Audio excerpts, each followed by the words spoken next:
Ir-raba parti. Le tracce del tuo passaggio danno la misura della tua civiltà. Anon. Il-missjoni politika tkompli f'Ruma. Ħallejt Ragusa warajja u tlaqt lejn Ruma. Ma jfissirx li l-missjoni politika li fdali jedi fin Akademi f'Ottubru tal-1981 għalqet. Xejn minn dan. F'Malta ma stajx nirritorna minħabba t-teddid kontra tiegħi. Sar biss trasferiment biex inkun nista' ninaqat mal-familja u biex inkompli nagħti semi fil-ġlieda favur il-libertà u d-demokrazija f'pajjiżi. U dan sakemm jasal il-waqt u jiżviluppaw kundizzjonijiet politiċi li jħalluni ngawdi drittijieti bħala ċittadin liberu. Għalhekk issa se nirrakkonta fil-qosor dak li għaddejt minnu u l-esperjenzi tiegħi fis-snin li qattajt nistenna l-waqt tar-ritorn f'pajjiżi. U da se nagħmlu billi naqsam dan il-kapitlu importanti tal-karriera politika tiegħi f'erba' taqsimiet. L-ewwel, senati ħarsa lejn dak li għamilna fil-qrati Taljani biex niddefendu d-dritt sagrosant tagħna li nxandru lejn Malta minkejja l-attakki u l-pressjoni politika li l-gvern ta' Mintov għamel biex iwaqqaf ix-xandiriet. Din il-battalja legali saret fis-snin li kont Ragusa wara li l-gvern Taljan ċeda għar-rikat ta' Mintov u s-sekwestra l-impjant kollu ta' trasmissjoni tal-MTV Studio Master. It-tieni, għawn naraw kif fil-waqt li kont Ragusa u Ruma kienu għaddejjin attakki politiċi bla waqfin minn esponenti għoljin tal-gvern ta' Mintov fil-konfront ta' Xandir u fil-konfront tiegħi personalment, inkluż l-attakk fuq il-ħidma li wettaqt fiħdan l-Akkademja għall-Iżvilupp ta' Ambjent Demokratiku ġifieri l-għażat fis-snin ta' qabel il-missjoni ta' Xandir. Billi kont barra minn pajjiżi ma kienx possibbli għalija li niddefendi lil nnifsi mill-gideb u mill-insinwazzjonijiet u allura nħoss il-ħtieġa hawnhekk li nfakkar dak li sar fl-assenza tiegħi minn Malta fis-6 snin li kont imġiel ngħix barra. It-tielet. Il-konklużjoni tar-rakkont tiegħi tinvolvi l-esperjenzi li għaddejt minnhom f'Ruma f'ambjent differenti għal kollox minn dak ta' Ragusa. F'Ruma stajt inkompli l-missjoni tiegħi favur il-kawża politika ta' Malta imma stajt ukoll nagħti kontribut dirett u personali fil-battalji ta' partiti demokristjani li kienu jinsabu fl-eżilju jew li kienu persegwitati mid-dittaturi tal-Amerika Latina, tal-Asja u tal-Afrika. F'ħafna ċirkustanzi kont naħdem spalla ma' spalla ma' personaġġi u mexxejja demokratiċi kristjani li bħali kienu jgħixu fl-eżilju. Ir-raba. Nagħlaq ir-rakkont bir-ritorn lejn pajjiżi bħala ċittadin liberu, l-istess bħal maħriġt. Il-battalja legali tkompli l-ġlieda għal-libertà mill-qorti. Fl-okkażjoni tal-awgurazzjoni tal-ktieb Għandi missjoni għalik li saret fl-Għażad, Edi Fenekadami kien qal fost wieħed oħra hekk. Xi ħaġa li tispikka hi il-battalja li kellna nagħmlu li ma kienx biss ta' natura materjali pa' trasmissjonijiet infushom u s-sagrifiċċji personali, imma anke ta' natura legali. Ma nafx sinċerament kemm hawn nies li jafu biha din il-battalja li għamilna fil-qrati Taljani. Ftit jiem biss qabel ma l-qulna l-istazzjon, il-Ministru Taljan Remo Gaspari kien stedinni mmur inkellmu biex jantiċipa l-deċiżjoni li waqfulna l-istazzjon. Miegħi kien ġi Richard. Edna lill-Ministru li ma stajniex nifmu kif u għaliex il-Gvern Taljan kien qed jikser il-liġi u l-Kostituzzjoni ta' pajjiżu b'din id-deċiżjoni li jissiġilla stazzjon li kien wara kollox stazzjon Taljan. Dwar dan jirrakkonta Richard fid-djarju tiegħu it-taħtien il-qalb, l-avukati u l-professuri li kellna nqabdu u sadattant jien il-ħin kollu ngħidlu biex jibqa' jinsisti. Biex aħna llum naraw l-affarijiet tant faċli, irridu niftakru fil-battalji li kellna nagħmlu, battalji u sagrifiċċji personali kbar minnaħa ta' Richard u ta' oħrajn, imma primarjament ta' Richard. Anke wasalna biex għamilna battalja legali li fl-aħħar mill-aħħar kellna nabbandonawa. Il-battalja msemmija minn Edi kienet parti integrali mill-missjoni u hija allura tkomplija tal-ġlieda tal-poplu Malti għal-libertà. U nħoss li għandi niftaħ kapitlu li jittratta speċifikament dik il-battalja li sal-lum ma nħoss li hi magħrufa biżżejjed. Il-Partit Nazzjonalista kien ilu għaddej b'sensiela twila ta' rikorsi u kawżi legali fil-qrati Maltin fl-aħħar ta' snin 70, anke fil-qorti kostituzzjonali, biex jipprotesta kontra l-abbużi tal-gvern u tal-awtoritajiet ta' dak iż-żmien u biex jasserixxi drittijiet u favur il-libertà tal-espressjoni. Il-partit kien rebaħ sentenza wara l-oħra, iżda minkejja kollox il-qagħda marret għall-ar peress li s-sentenzi tal-qrati tal-ġustizzja ġew sistematikament injorati. Il-Gvern Taljan għamel sekwestru tal-impjant tat-trasmissjoni ta' MTV Studio Master f'Awwissu. Quddiem id-deċiżjoni assurda tal-amministrazzjoni Taljana, Edi tani istruzzjonijiet biex niftaħ proċeduri legali biex inħarsu drittijietna. B'hekk ftaħna l-battalja legali anke fi Sqallija u dan il-kapitlu ftit li xejn magħruf għall-pubbliku kien wieħed ta' sinifikat mhux żgħir u li kien jimmerita kif qal tajjeb Edi li jingħata l-attenzjoni kollha xierqa. Il-Gvern Malti permezz tal-Ministeru tal-Affarijiet Barranin għamel pressjoni qawwija u persistenti mal-Gvern Taljan biex dan jagħlaq l-istazzjon Studio Master. Intbagħtu sensiela ta' telegrammi mid-Dipartiment tal-Posta Taljan bil-ħsieb li jiksbu tarif ta' natura amministrattiva u teknika dwar l-istazzjonijiet tat-televiżjoni u tar-radju minn fejn konna qed inxandru. U saru jafu l-ismijiet ta' dawk kollha li kienu jaħdmu fl-istazzjon u x'tip ta' apparat u liema kanali konna qegħdin nużaw. Fil-5 ta' Ġunju 1982 ġie l-uffiċjal Giuseppe Celona mid-Dipartiment tal-Posta u Telegrafu ta' Messina biex jagħmel tfittxija fil-post. Marti Joyce kienet hemm bit-tfal magħha fil-jiem tal-vaganzi u jiġbet il-mistoqsijiet kollha li għamlilha Celona. Jien min-naħa tiegħi ma kontx preżenti għax kont mort Messina biex niffilmja l-logħba internazzjonali tal-futbol bejn Malta u l-Iżlanda mirbuħa mit-tim tagħna 2-1. Ġibit filmat tal-logħba li kelli fi ħsieb li nxandar permezz ta' MTV Studio Master aktar tard dakinhar fil-għaxija. Joyce inħasdet b'din iż-żjara għal kollox mhux mistennija fil-waqt li konfermat kull mistoqsija li indikat lili bħala l-persuna Maltija li kienet qiegħda tmexxi trasmissjonijiet u li Salvatore Nicita minn Xikli bħala l-proprjetarju reġistrat ta' MTV Studio Master. Wieġbet ukoll għal mistoqsijiet li sarula dwar il-post minn fejn kienu qed isiru t-trasmissjonijiet. Għalula li xtaqgħu jidħlu fl-istudju, iżda Joyce qaltilhom li ma kellix ċwievet għax dawn kienu għandi. Min-naħa tagħna ġie ripetutament dikjarat li l-emittenti tagħna kienet ixxandar fir-rispett tal-kundizzjonijiet eżistenti fl-Italja u kontestajna l-akkużi ta' xandir abużiv u ta' ksur tal-liġijiet li saru lilna mill-uffiċjali tal-Ministeru Taljan u dan fir-rispett tad-drittijiet tal-libertà tal-espressjoni. Il-Qorti Maltija m'għandix ġurisdizzjoni fuq xandir minn barra.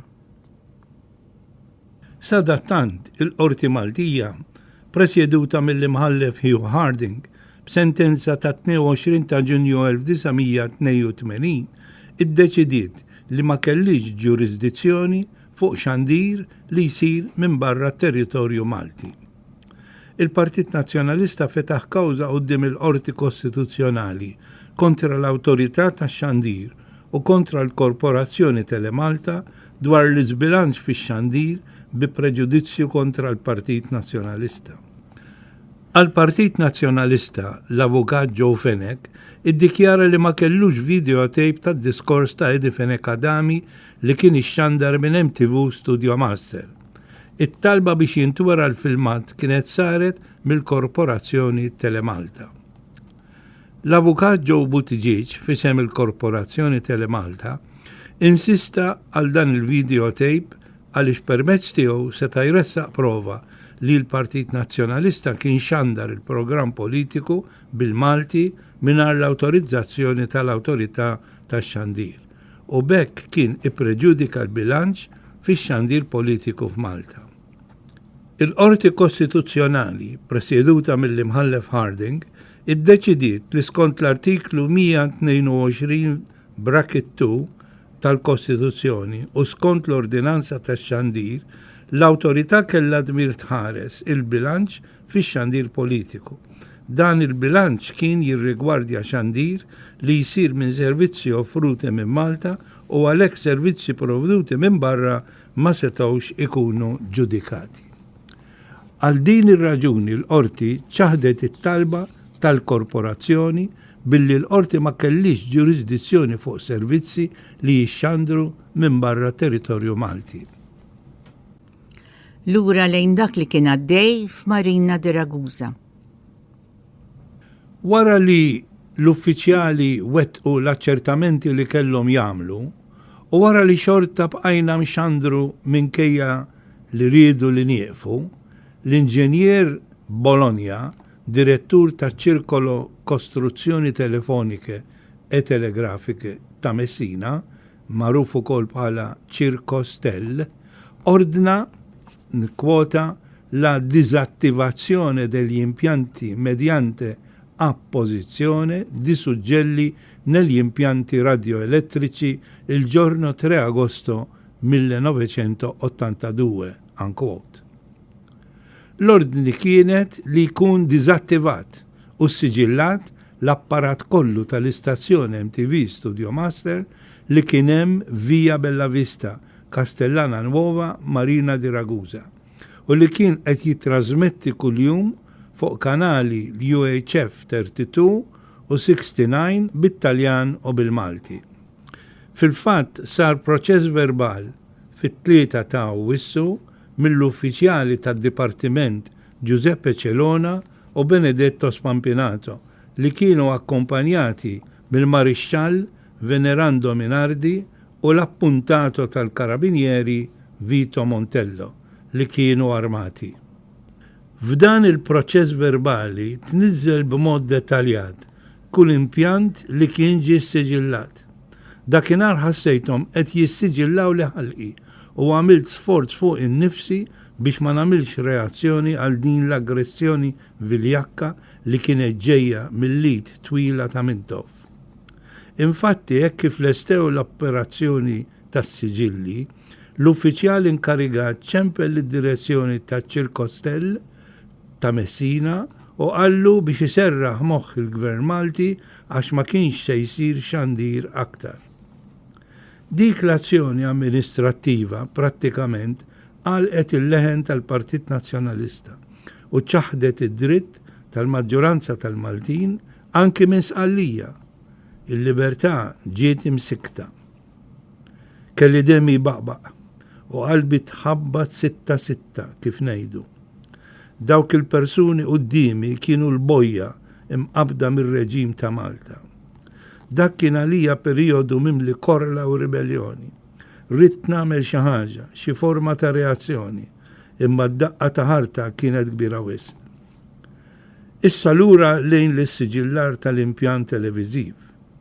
Kont f'kuntatt kontinwu bit-telefon ma' Edi, nirrakkontalu dak kollu li kien għaddej. Bekk Edi segwa l-azzjoni tas-siġilli b'mod dirett. Malajr qabbadni nkellem lill-avukat tagħna u nieħu azzjoni legali biex jitneħħew is-siġilli. kien l-eqel tas-sajf, il-perjodu ta' Ferragosto li matula l-Italja kollha tieqaf taħdem u kulħadd imur għall-vaganza.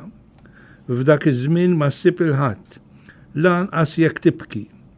Iżda wara ħafna telefonati bl-għajnuna tal-ħabib tiegħi Nino Criscione, dakinhar stess fit-3 ta' Awwissu irnexxieli nsib lill-avukat tagħna, Dottor Vittorio Guastella, li aċċetta li għamel kontroprotest għal dak tal-amministrazzjoni tal-posta.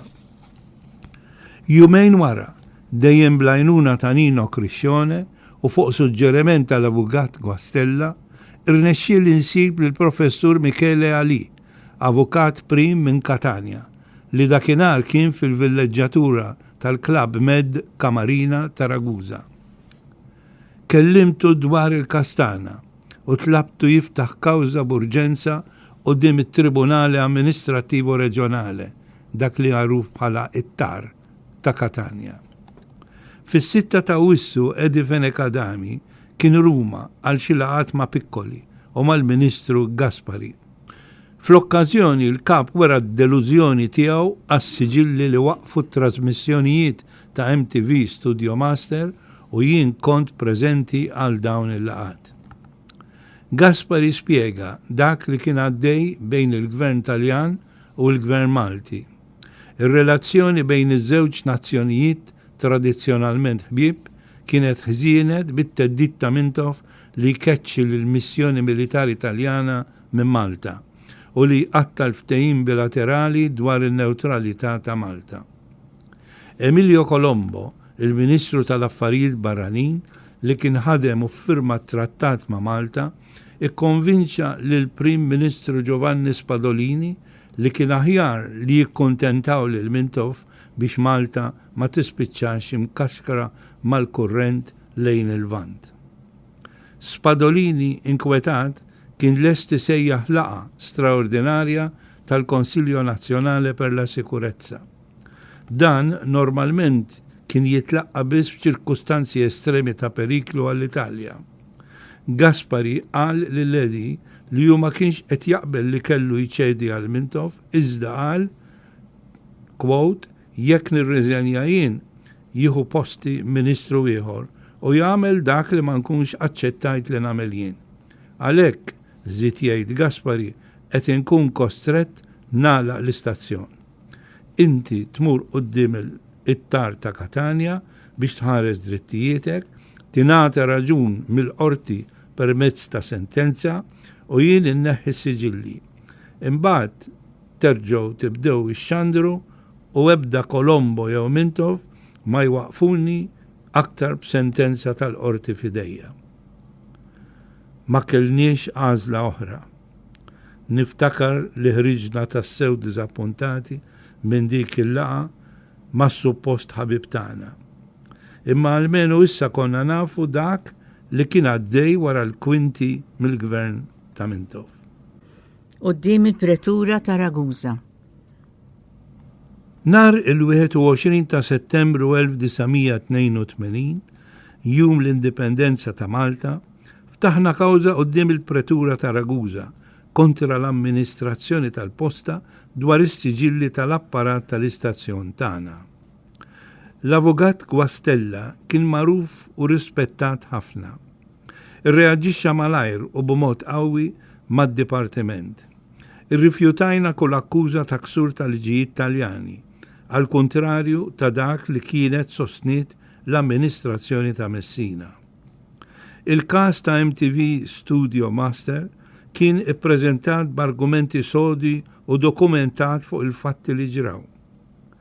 L-avukat Guastella iddefenda l-istazzjon televiżiv u insista li kienet l-amministrazzjoni li bl-aġir tagħha kisret il-liġi Taljana.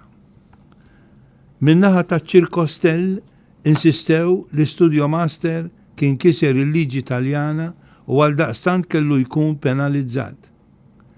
Kienu argumenti jixbħu ħafna lil dawk li kien juża Mintoff f'Malta biex jattakka x-xandir tagħna minn Sqallija. Il-Pretorja ta' Ragusa, Dottor Enrico Borrometi, fid-digrit tiegħu ta' 23 ta' Mejju 1983 iddikjara li, nikkwota, il-fatto che la diffusione si estende altresì all'ambito territoriale di uno Stato estero è irrilevante per l'ordinamento penale italiano. Unquote. Borrometi mexa fis-sens di non doversi promuovere l'azione penale in quanto il fatto non costituisce reato. Din kienet rebħa morali u politika ta' importanza mhux żgħira għal kawża politika tagħna. B'din is-sentenza tal-Pretura ta' Ragusa kien stabbilit preċedent storiku. MTV Studio Master kien l-ewwel stazzjon televiżiv li rebaħ id-dritt formalment mill-qorti li jwassal is-sinjal tiegħu il-barra mill-ambitu lokali, għal kontrarju ta' dak li kienet tgħid il-liġi Taljana sa dakinhar. Din kienet liġi li kienet tinkiser regolarment u ħadd qatt ma tkellem xejn. Ħafna emittenti bħal MTV Mediterraneo u TCI kienu diġà jwasslu s-sinjal tagħhom misqallija lejn Malta. Iżda meta l-awtoritajiet kienu aggressivi u s-siġillaw l-apparat kollu biex iwaqfu t-trasmissjonijiet għax wasslu s-sinjal lil-in mill-lokalità tagħhom bħalma kien il-każ ta' Studio Master, il-qorti qalet li dak kien abbuż amministrattiv, kif rajna fis-sentenza tal-Pretura. MTV Studio Master li xandar il-messaġġ politiku tal-Partit Nazzjonalista bi protesta kontra l-intolleranza tal-Gvern ta' Mintov u b'difiża għad-drittijiet tal-libertà tal-espressjoni wettaq żewġ rebħiet storiċi. L-ewwel dik tas-sentenza tal-Pretura ta' Ragusa dwar ix-xandir via etere li ma kellux frontieri. U l-oħra aktar importanti għalina l-Maltin dik l-Studio Master kien pionier tax-xandir privat u liberu u kien strumentali biex jitkisser il-monopolju tax-xandir tal-Istat u daħħal il-liberalizzazzjoni fix-xandir bir-radju u bit-televiżjoni.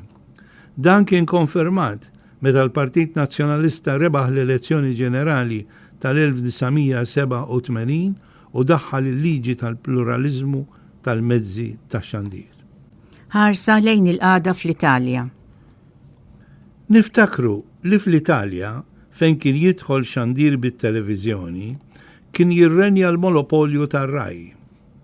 Fis-sebgħinijiet kien hemm ferment favur il-libertà tax-xandir bit-televiżjoni. Kien stazzjon televiżiv żgħir fi Biella, fir-reġjun tal-Premonte, appuntu Tele Biella, li rnexxielu jkisser il-monopolju tal-ġigant Taljan u sar il-pionir tax-xandir permezz tal-kejbil. Fl-1974 waslu fuq is-suq l-ewwel portable video tape recorders tad-ditta Akai. Bis-saħħa ta' dan l-apparat wieħed seta' jirrekordja partiti tal-futbol, spettakli u intervisti u jitfaħħom fuq it-televiżjoni. Kienet rudimentali l-ħaġa, iżda għal dak iż-żmien din kienet innovazzjoni kbira. Tantu hekk li l-idea xterdet ma' kullimkien u ħafna kienu jħobbu jaraw programmi tal-lokalità u tal-ħajja tagħhom ta' kuljum minn fuq it-televiżjoni privata. Permezz ta' kejbil kienu jidħlu fid-djar bis-settijiet tat-televiżjoni tagħhom. Malajr sar każ li beda jinkwita lill-awtoritajiet tar-Rai u ma ridux jaċċettaw li jinkiser il-monopolju li kienu jgawdu fix-xandir. U l-uffiċjali tal-Escopost, dan u akronimu użat biex jidentifika l-Polizija Postali, dawk jiġifieri li s-siġillaw l-impjant tagħna bdew iqattaw il-cables tat-televiżjoni biex iwaqfu ix-xandiriet ta' Tele Biella. Il-mexxejja ta' Tele Biella ikkontestaw dan u defsu fin-nofs l-artiklu 21 tal-Kostituzzjoni Taljana li kien jiggarantixxi l-libertà ta' kull ċittadin li jesprimi ruħu bi kwalunkwe mezz, allura anke permezz tat-televiżjoni. F'Ġunju tal-1974 il-Qorti Kostituzzjonali ddikjarat li xandir bit-televizjoni via kavo, ġifiri bil-kejbil, ma kienx reat, imma fl-istess waqt sostnit li xandir via etere, ġifiri bl-arja u bl-użu tal-antenna, kellu jibqa' monopolju tar-Rai, it-televizjoni tal-Istat. Sadattant f'Ragusa twilet stazzjon jismu Teleblea. Id-diriġenti ta' dan l-istazzjon raw li s-sistema tal-kejbil kienet spiża kbira wisq biex iwasslu x-xandiriet fid-djar kollha ta' Ragusa. U ġietom l-idea li jxandru bl-użu tal-antenna u l-arja. Daħal it-trasmettitur ta' 10 watt fuq VHF u l-familji ta' Ragusa kellhom it-televiżjoni fi djarhom.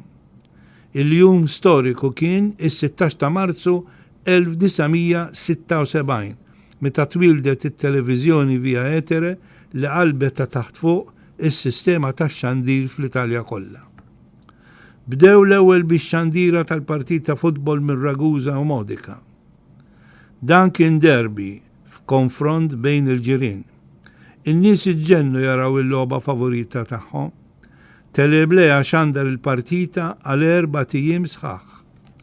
Daħlu fin-nofs l-uffiċjali tal-Eskopost u b'mandat tal-Maġistratura issiġillaw l-impjant li bih kienu qed jittrażmettu dawk tat-Teleblea. Iżda b'xorti tajba, peress li dak iż-żmien kollox kien ġdid għal kulħadd, anki għall-istess uffiċjali, dawn biżball issiġillaw l-impjant li ma kellux jaqsam xejn mat-trasmissjoni. B'riżultat ta' dan, Teleblea kompla jxandar isu ma ġara xejn. Il-każ tressa quddiem il-Pretorja ta' Ragusa, Paolo Occipinti, li ddeċida li s-siġilli ta' Teleblea kienu qegħdin imissu drittijiet kostituzzjonali u ddeċida li għaddi l-każ lill-Qorti Kostituzzjonali li fil-fema tiegħu kellha l-kompetenza li tiġġudikah. Kienet deċiżjoni storika. Dakinhar il-11 ta' Ġunju tal-1976 il-Qorti Kostituzzjonali neħħiet għal kollox il-monopolju tal-Istat fix-xandir bit-televiżjoni u bir-radju. Bekk fl-Italja ġie liberat ix-xandir. Iżda kellhom jgħaddu 20 sena minn dakinhar biex daħlet liġi li fasslet ir-regoli dwar l-informazzjoni u t-trasmissjoni. Fl-1981 u 82, meta konna qed nittrażmettu aħna, kull min rid jiftaħ stazzjon tat-televiżjoni kien biżżejjed għalih li jsib frekwenza libera u jinforma lill-Eskopost bin-numru tal-frekwenza u bid-dettalji tat-trasmettitur u seta jibqa' għaddej. Infatti, kif diġà irrakkontajt fid-djarju tiegħi, din kienet liġi tal-ġungla li fiha kif ngħidu minnu l-aqwa jħawwel. Lura lejn il-każ mal-Pretura ta' Ragusa. Wara din il-parentesi storika, nerġgħu lura l-kastana mal-Pretura ta' Ragusa. Minkejja l-pronunzjament ċaru ferm sinifikattiv tal-Pretore, komplejna billi ftaħna l-kawża quddiem it-tar ta' Catania, peress li s-sentenza tal-Pretura ma kellix il-kompetenza li tneħħi s-siġilli. Infakkar li dan kien il-parir tal-Ministru Gaspari. Naturalment, konna konxi li din il-battalja ma kienx faċli u li kienet sertiħu fit-tul sakemm tinqata'. Iż-żmien kien kontra tagħna. Edi kien jinteressaħ prinċipalment li nerġgħu inxandru mill-aktar fis. Ir-rikors quddiem it-tar ta' Catania fetaħ fit-3 ta' Novembru 1982. Permezz tiegħu tlabna lill-qorti biex tħassar u tannulla il-provvediment tad-diżattivazzjoni u tas-siġil tal-impjanti televiżivi li saru fit-3 ta' Awwissu 1982 u li aħna ddeskrivejna bħala azzjoni abużiva tal-Eskopost. Il-President tat-Tribunal fis-sentenza mhux definittiva tiegħu tat-23 ta' frar 1983 kien irrileva fost ħwejjeġ oħrajn, nikkwota, che non risulta alcun elemento tecnico in base al quale l'amministrazione abbia potuto ritenere che le trasmissioni televisive radiate dalla emittente in questione superassero l'ambito locale, sconfinando oltre il territorio nazionale in quello della Repubblica di Malta. A ciò non potrebbe servire né la direzione dei pannelli, che prescinde dalla potenza degli impianti, né il contenuto delle trasmissioni, che comunque non può legittimare la disattivazione in mancanza di interferenza o di turbativa con altre trasmissioni. Unquote. Dan kien pronunċjament ieħor qawwi kontra s-siġilli tal-apparat. Iżda fl-istess sentenza l-President fisem il-kolleġġju kien ippospona s-sentenza definittiva dwar il-mertu u l-ispejjeż għal seduta oħra wara li ordna li ċirkostel biex fi żmien 30 jum jippreżentaw provi dokumentati u kjarimenti ta' natura teknika favur dak li kienu qegħdin jallegaw. Kien ċar li konna fit-triq tajba biex nerbħu anke din il-kawża importanti. Sa Settembru tal-1983 iċ-ċirkostel qatt ma resqu provi ordnati mit-tribunal. Kien ovvju li ma kellhomx raġun. Għalina dan kien żmien kruċjali mitluf u s-sentenza definittiva baqgħet ma ngħatat qatt. U aħna mbagħad abbandunajniha. Kellna żewġ sentenzi, waħda tal-pretura u l-oħra mhux definittiva tat-tar ta' Katania. It-tnej taw raġun li x-xandir kollu ta' MTV Studio Master. Bekk kien imxejjen għal kollox il-kunċett minn Toffjan ta' xandir limitat għall-ambitu domestiku. Bil-liġi li għamel il-Gvern Malti dwar l-intħil barrani, Mintoff għamel illegali dak li kien issa dikjarat legali u leġittimu. Anzi, bis-seħħ tal-liġi dwar l-intħil barrani, ix-xandir ta' Studio Master kien sar qatt kriminali u min imexxi dak ix-xandir kien issa suġġett għal pjena ta' ħabs u multi ħoxnin. Tala il-missjoni ta' xandir minn Ragusa. Hawnhekk ġejna affaċċati b'għada ġdida meta l-missjoni politika bbażata fuq ix-xandir twaqfet definittivament. Personalment kont għaddej minn wieħed mill-aktar żminijiet diffiċli, waħdi u mingħajr attività. Kienet issa l-waqt kruċjali biex jittieħdu deċiżjonijiet importanti għalija. Kull deċiżjoni kellha tkun waħda li fiha l-familja tingħaqad miegħi. Edi stess kien insista miegħi waqt passiġġata twila f'Ruma minn Via del Plebiscito sal-Vatikan u lura li din kella tkun il-kondizzjoni flimkien mill-ġdid. Imma fejn? U x'se nagħmel? Ma kienx soluzzjoni faċli. Rajna li xogħli f'Ragusa bla xandir u bl-azzjoni legali sospiża kien issa ġie eżawrit. Rid nerġa' lura Malta, iżda edi kien ta' parir kontrarju minħabba li l-qagħda politika f'pajjiżi kienet reġgħet ħżienet. Ma naqbilx li jinżel Malta għax żgur jagħmluh scapegoat. Hekk kien qal lil Angelo Bernassola fil-preżenza tiegħi. Mela l-uniku alternattiva possibbli kienet dik li norganizza ruħi mal-familja f'Ruma. Quddiem din il-prospettiva Edi u Bernassola fetħu triq għalija lejn l-Internazzjonali Demokratika Kristjana. Kien perjodu meta din l-organizzazzjoni kienet għaddejja minn tiġdid fl-istrutturi tas-Segretarjat Ġenerali tagħha li kien jinsab Ruma. Is-Senatur Angelo Bernassola, li dak iż-żmien kien Segretarju Ġenerali tal-organizzazzjoni, ħatarni bħala Segretarju tad-Dipartiment tal-Istampa u l-Informazzjoni tal-Internazzjonali Demokratika Kristjana. Bekk stajt inkompli nagħti semi favur il-kawża tal-Partitu ta' Malta fil-waqt li bdejt naħdem f'kariga importanti fiħdan din l-organizzazzjoni dinjija li kienet tiġbor fiha bħala membri lil partiti demokratiċi kristjani mill-Ewropa, mill-Amerika Latina, mill-Afrika u mill-Asja. Il-kondizzjonijiet kienu issa jippermettu li l-familja tingħaqad miegħi wara sentej mifrudin. Iżda lanqas din ma kienet deċiżjoni faċli. Kienet infatti deċiżjoni mimlija diffikultajiet u dbatija u li ħalliet it-trawmi għat-tfal tagħna. Kellna naqalgħu l-tfal fl-età delikata mill-ambjent li fih kienu jħossuhom f'posthom u nqeduhom f'ambjent ieħor għal kollox differenti. Imma rrid nistqar li kien aħjar hekk milli nibqgħu mifrudin. U hekk ġara, f'Ottubru tal-1983 għalaqt il-missjoni tax-xandir minn Ragusa u tlaqt lejn Ruma. Hemmhekk ħejjejt il-wasla tal-familja li seħħet xarejn wara. It-tfal daħlu fl-iskejjel Taljani 3 xhur wara li bdiet is-sena skolastika. Kellhom problemi mhux żgħar bil-lingwa u tħabtu sakemm bdew ilaħqu ma' sħabhom.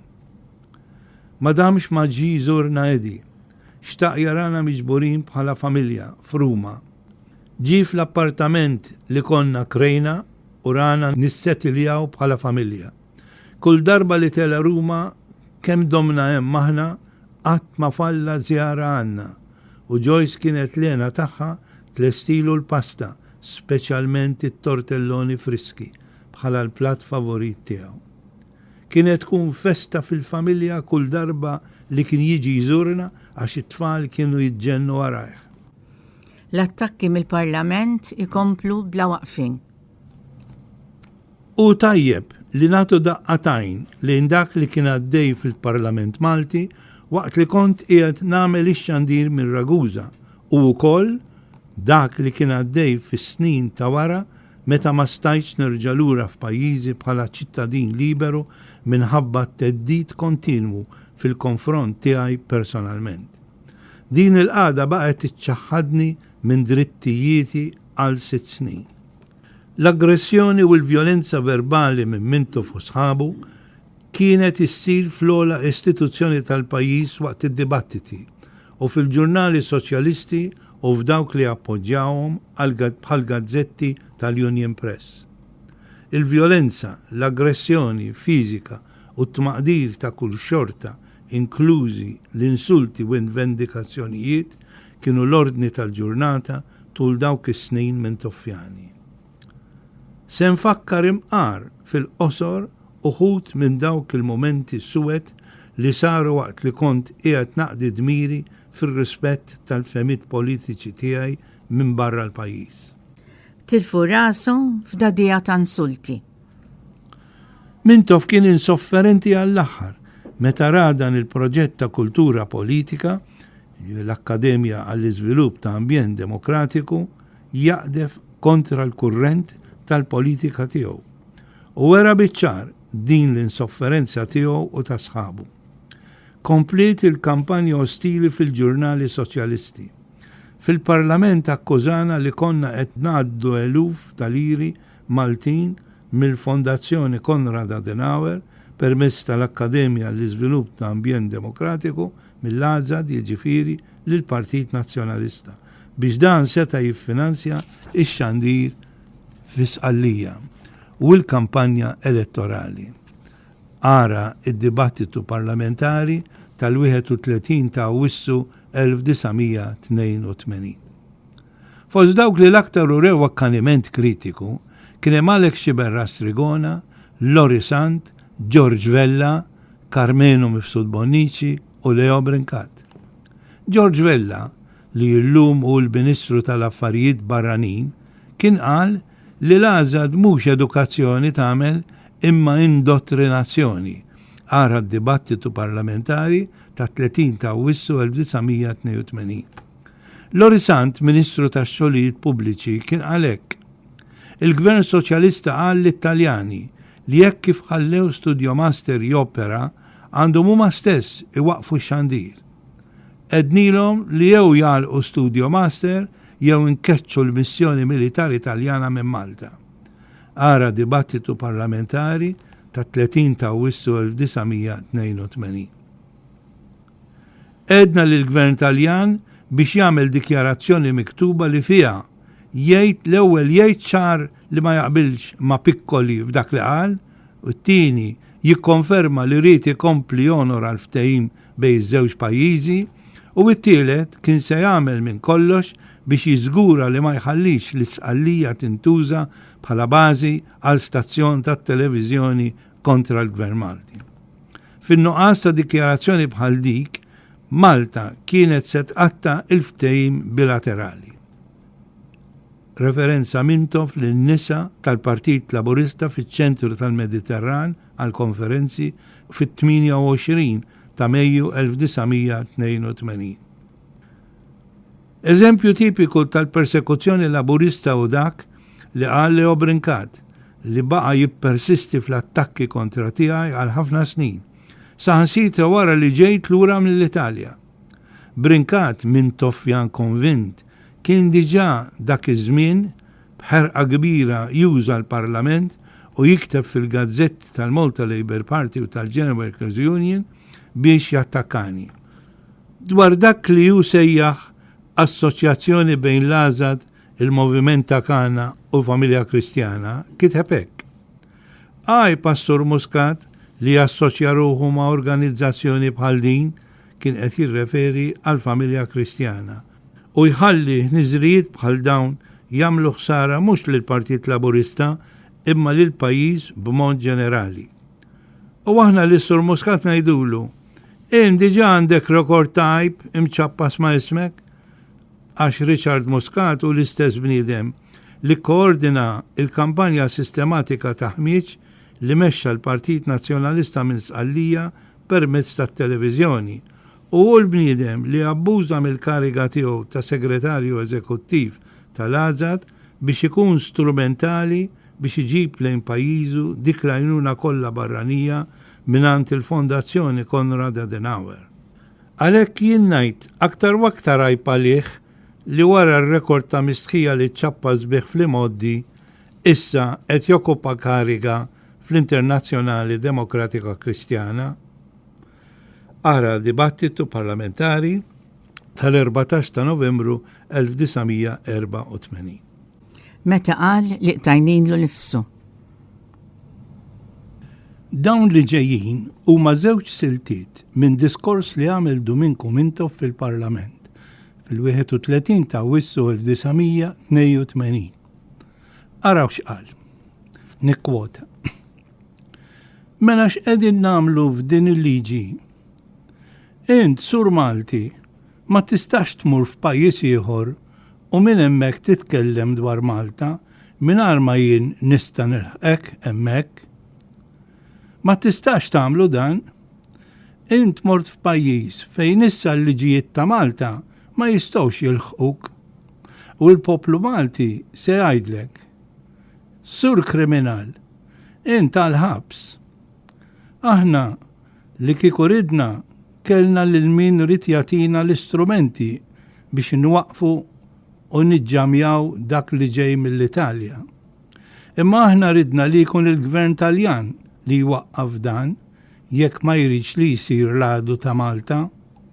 Unquote. Nerġgħu quote. Aħna meta kienu jgħidulna għatuna permess biex nagħmlu stazzjon tax-xandir f'Malta, aħna li nafu kemm veru studio, li nafu x'għamlu lil poplu Malti biex kellu t-televiżjonijiet, aħna tħaqna. Għax edna, u dan il-partit kemm l-iktar jista' jkollu membri? 15,000?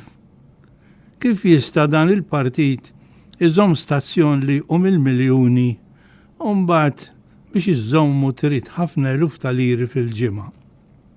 U tħaqna ednilhom din mhux bis-serjetà tresqet din l-applikazzjoni. Għaliex? Għax aħna qatt ma bsarna li l-flus ġejjin mingħand ħaddieħor, qatt ma bsarna aħna li 4 qtates jista' qatt ikun li jkollhom din is-saħħa li b'dak li lanqas kien kapaċi tagħmel in-nazzjon sħiħa Maltija se jagħmlu 4 qtates li qegħdin f'partit. Għaliex? Għax qatt ma bsarna aħna li se jkun hemm dawn tal-Ewropa? Fejn bsarna aħna li dawn kienu se jagħtuhom stazzjon tat-televiżjoni attrezzat b'kollox, bil-permessi lesti wkoll. Fejn bsarna li dawn kienu se jirriskjaw li jiġġieldu ma' pajjiż li kienu għadhom kemm jagħmlu patt ta' newtralità miegħu. Mela b'din lilna veru għatawlna nifisna ma bsarniex, imma mhux se jeħduna aktar għall-arrieda. Spiċċa ta' għall-arrieda unquote. Nerġa' nikkwota. Xi xahar u nofs qabel l-elezzjoni kien hemm kumpanija Taljana li bagħtet tgħidli li l-oħrajn kien se jkollhom stazzjon tagħhom. Qaluli dawn li kienu jafu fi żgur u li kienu lesti jagħtuna fuq l-istazzjon tagħhom ħinijiet li rridu biex nikkumbattu dak l-istazzjon. Jien meta qaluli għedtilhom le, qaluli għaliex, għedtilhom mela ħna mġienen dawn se jkissruna. Din il-prova li dawn mixtrija.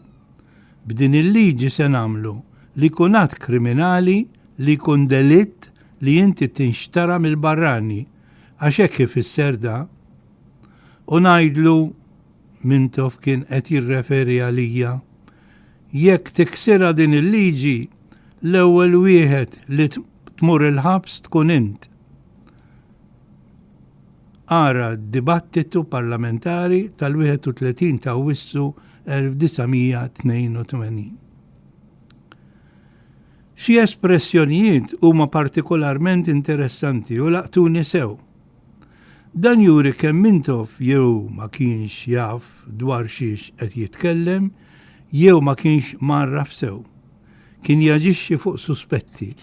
Kien irid li kollox u kulħadd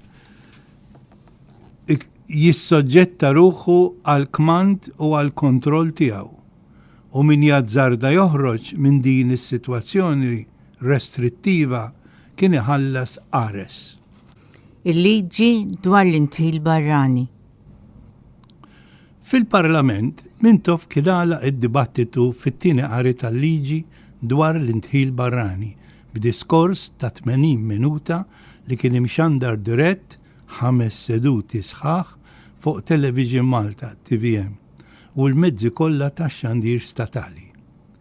Il-membri parlamentari nazzjonalisti ma kienux preżenti fil-Parlament bi protesta kontra dik il-liġi.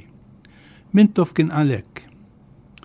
Il-liġi immirata biex tolqod żewġ kategoriji ta' ntħil minn barra. L-ewwel, attività barranija f'Malta u t-tieni xandir barrani minn pajjiż ieħor li jkun immirat lejn Malta. L-ewwel kategorija tinkludi attività li jkollha appoġġ finanzjarju jew li tkun direttament finanzjata minn barranin, bħalma hu l-każ tal-Fondazzjoni Konrad Adenauer u l-Akkademja għall-Iżvilupp ta' Ambjent Demokratiku. Attività bħal dik setet issir biss permezz ta' liċenzja maħruġa mill-Ministru innifsu. Din kienet l-attività li tat vantaġġ lil Partit Nazzjonalista fl-elezzjoni tal-1981.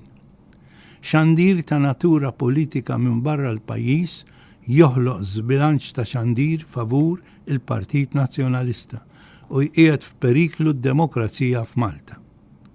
B'din il-liġi, xandir bħal dak tal-Partit Nazzjonalista minn Sqallija isir illegali. Il-liġi dwar l-intħil barrani qed tipprovdi penali ibsin lil dawk li jiksruha għax dawn se jkunu mmultati sa 5,000 liri Maltin, 100 lira Maltija għal kuljum li fih issir il-ksur tal-liġi u priġjonerija ta' mhux aktar minn sena. U Alex Ċiberras Trigona, allura Ministru tal-Affarijiet Barranin, fis-seduta parlamentari tal-24 ta' Awwissu 1982 kien qal, nikkwota, l-oppożizzjoni kienet qed taspira li terbaħ il-gvern bis-saħħa tal-għajnuna minn barra. Iżda l-gvern Taljan u dak Ġermaniż qablu li jwaqfu din l-għajnuna lill-Partit Nazzjonalista. Infatti Studio Master ma baqax jittrażmetti u l-Fondazzjoni Konrad Adenauer waqfet il-fondi li kienet tgħaddi lill-Azad. U ma dawn iż-żewġ attivitajiet li din il-liġi qed tissopprimi u trażżan. Unquote. Il-Gvern Soċjalista kien għadda emendi fil-liġi biex jagħmilha aktar jibsa għal min jeksera. L-emendi kienu jipprovdu l-ewwel li l-interpretazzjoni ta' ħidma barranija kellha tinkludi għotjiet ta' fondi, apparat jew materjal ieħor ikun x'ikun. It-tieni li kien kontra l-liġi li ċittadin Malti jew barrani residenti f'Malta fismu jew fisem ħaddieħor jieħdu sehem b'xi mod fix-xandir lejn Malta jew fix-xandir intis li jasal Malta. U t-tielet li l-Ministru tal-Affarijiet Barranin kellu jfassal u jimplementa regolamenti meħtieġa konnessi ma' din il-liġi. Jiġifieri Mintoff l-ewwel ikkriminalizza x-xandir tagħna minn Sqallija. Imbagħad bil-loġika falsa tipika tiegħu irriduċa x-xandir għal azzjoni kriminali. Fassal din il-liġi dwar l-intħil barrani prattikament ad personam. Kont jien l-uniku Malti li xandart minn Sqallija u ismi kien magħruf minn kulħadd għall-impenn tiegħi f'xandir bla ħabi. Ma kienx meħtieġ li jisemmi ismi għax kien ovvju lejn min kien qed jiġi indirizzat l-attakk.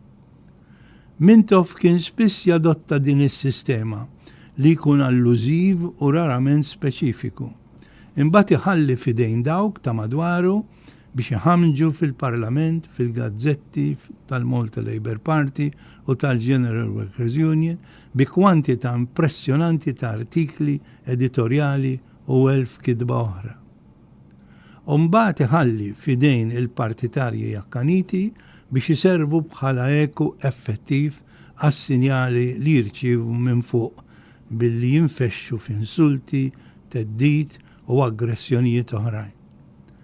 Hekk ħadmet il-magna tal-Partit Laburista li kienet taħt il-kmand assolut ta' Mintoff. Kollox kien inixxi minn sors uniku. Bdew l-attakki minn Mintoff u sħabu waqt id-dimostrazzjonijiet tal-massa u żdiedu l-kidbiet fil-gazzetti soċjalisti u ġurnali oħrajn sħabhom. Mintoff konxu mill-fatt li anki l-laburisti kellhom kurżità li jaraw ix-xandiriet tagħna u li din il-kurżità kienet daħlet sew inkwita ferm u insista l-ħin kollu ma' semmija tiegħu biex ma jsegwux ix-xandiriet minn Sqallija għax kif kien jippritkalhom u, quote, dawk għandhom stazzjon 5 darbiet akbar minn xandir Malta, mela ħallu lili narhom biex inkun nista' nweġibhom jien, unquote. Waqt l-att tal-voti fl-elezzjoni ġejt akkużat minn Mintoff li jgħid fuq it-televiżjoni li kien sar kolpo di stato bianco, kolb ta' stat abjad.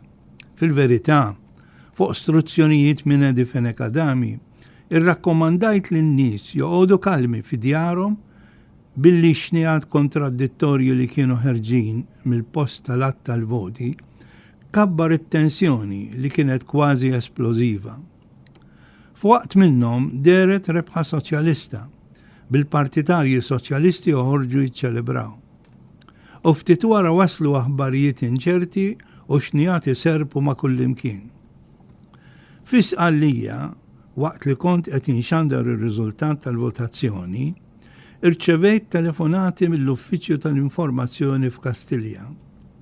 Morris Paċ insultani u għeddidni ripetutament li ma nirritornax Malta għax qal li jien traditur u li kont xewwixt kontra Malta bil-liġi koloniali tal-istigazzjoni.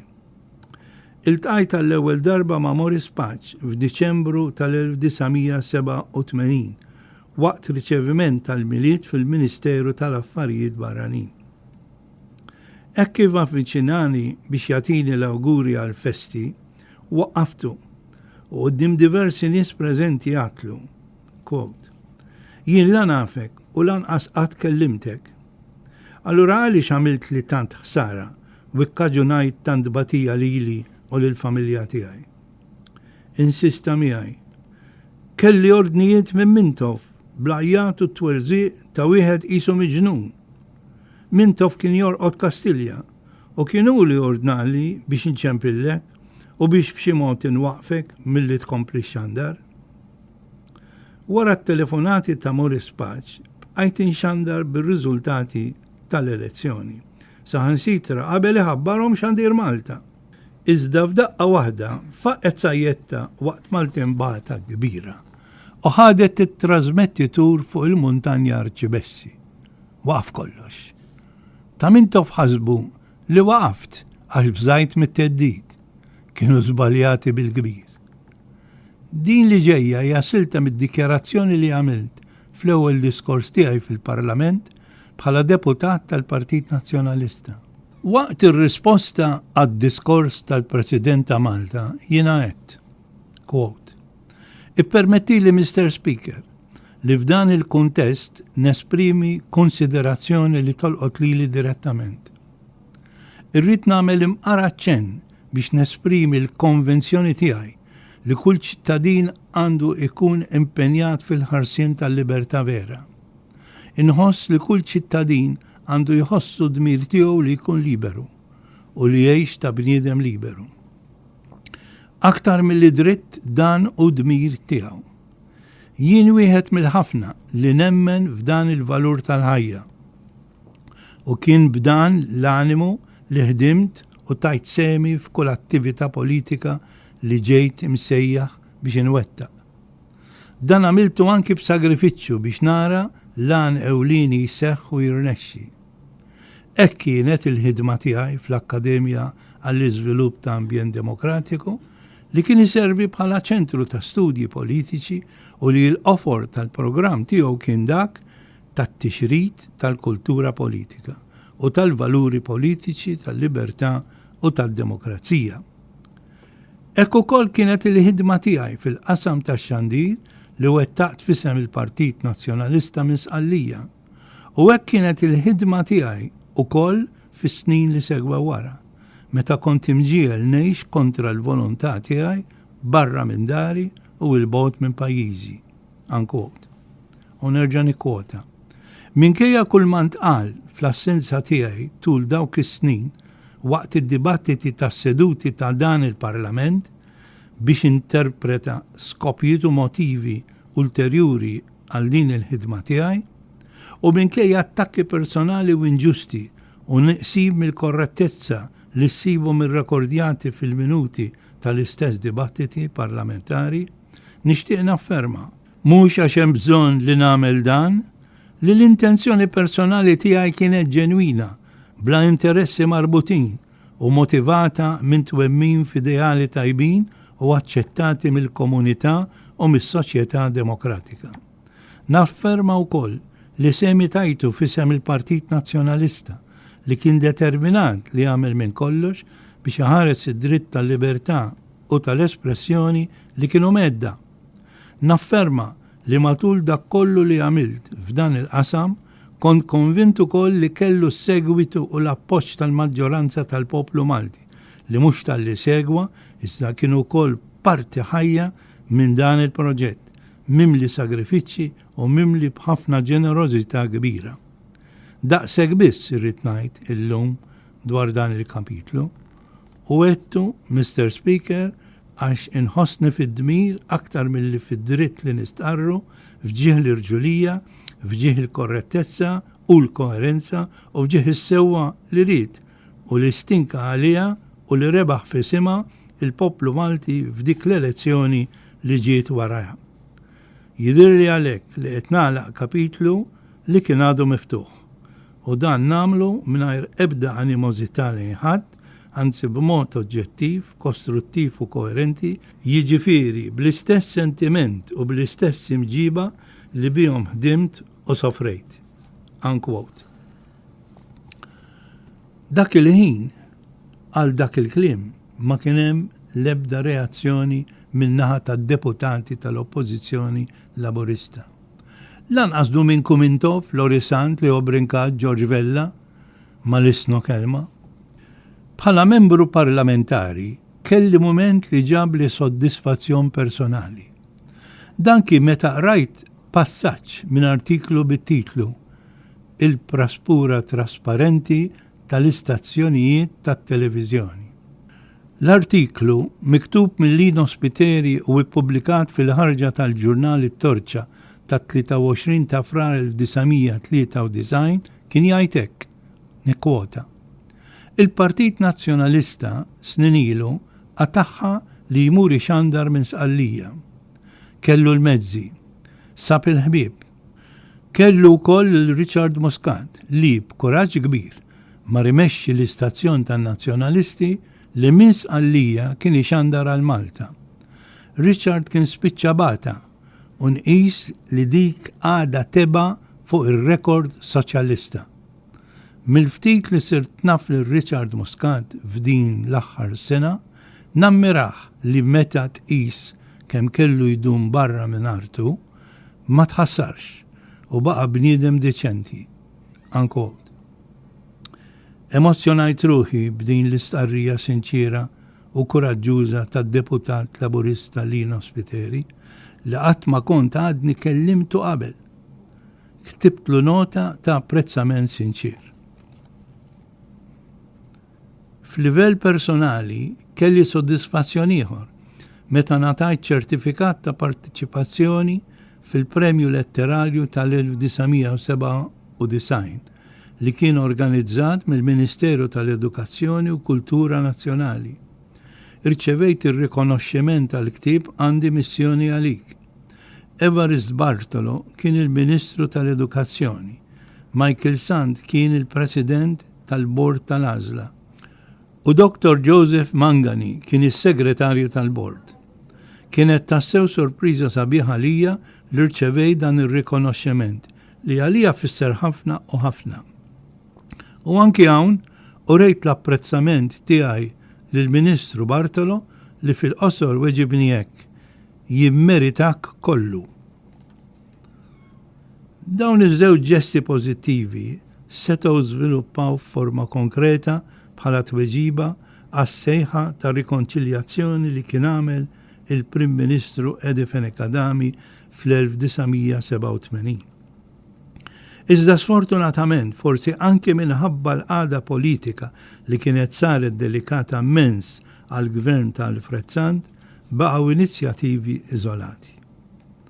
Okkażjoni biex jingħata sinjal ta' distensjoni intilfet minn Domingo Mintov, meta dan kien mistieden flimkien ma' Carmenu Mifsud Bonnici fil-programm Joe Grima Live fuq Net Television fit-22 ta' Ottubru 2003.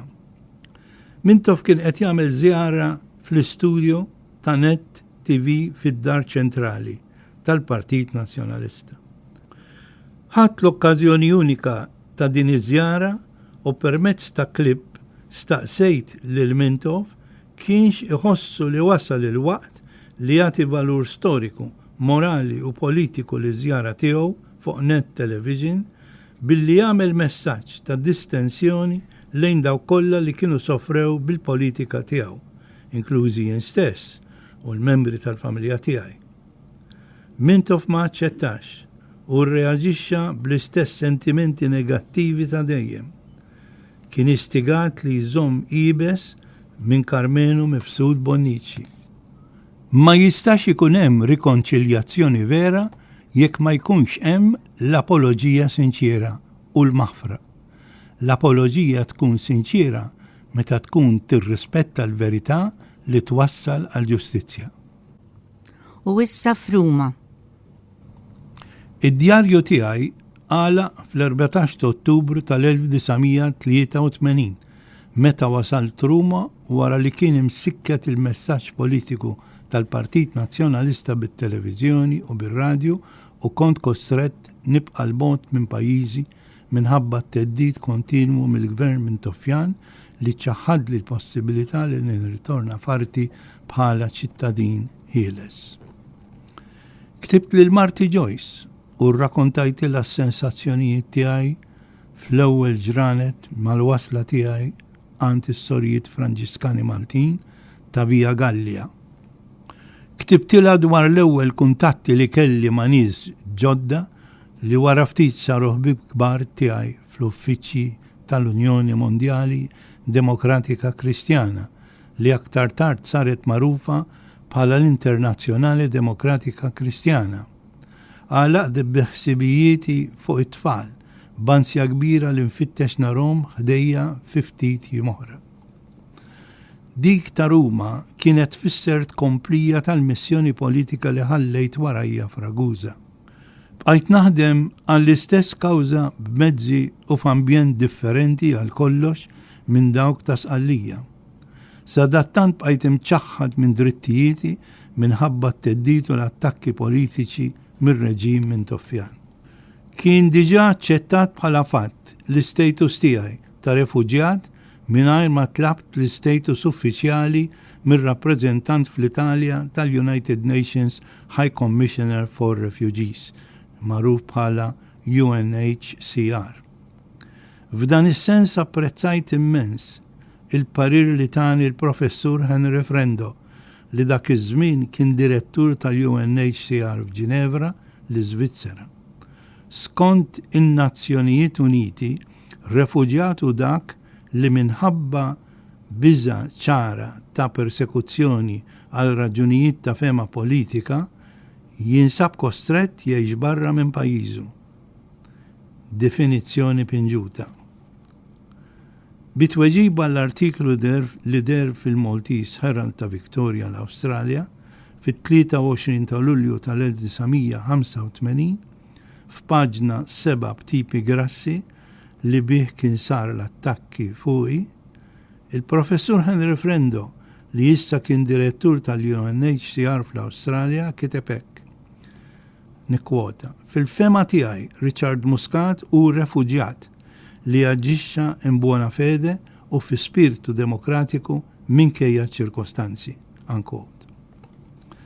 Fittra oħra li kienet ippubblikata fil-ġurnal The Democrat tas-7 ta' Mejju 1983, Carmel J. Mallija kiteb, nikkwota, I wrote to you on the 26th March 1983 to remind everyone of the plight of Richard Muscat, who is practically exiled without trial or even any charges.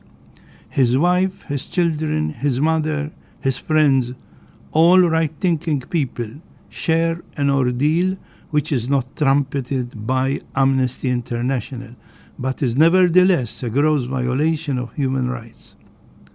Since then, the nationalists have entered parliament, have walked out again, have gone back again. Was Richie's case among those unmade conditions for the parliamentary group to return to parliament? Unquote. F'dan il-kontest Luis Gallia kien qalli li Guido De Marco kien anqal il-każ tiegħi fl-aħħar fażi tad-diskussjonijiet sigriti mal-avukat Edgar Mizzi dwar possibilità ta' ftehim biex tkun solvuta l-impass fil-kriżi politika kawżata mill-elezzjoni misruqa tal-1981. L-avukat Edgar Mizzi kien qed jagħmilha ta' medjatur bejn Mintoff u Wedi.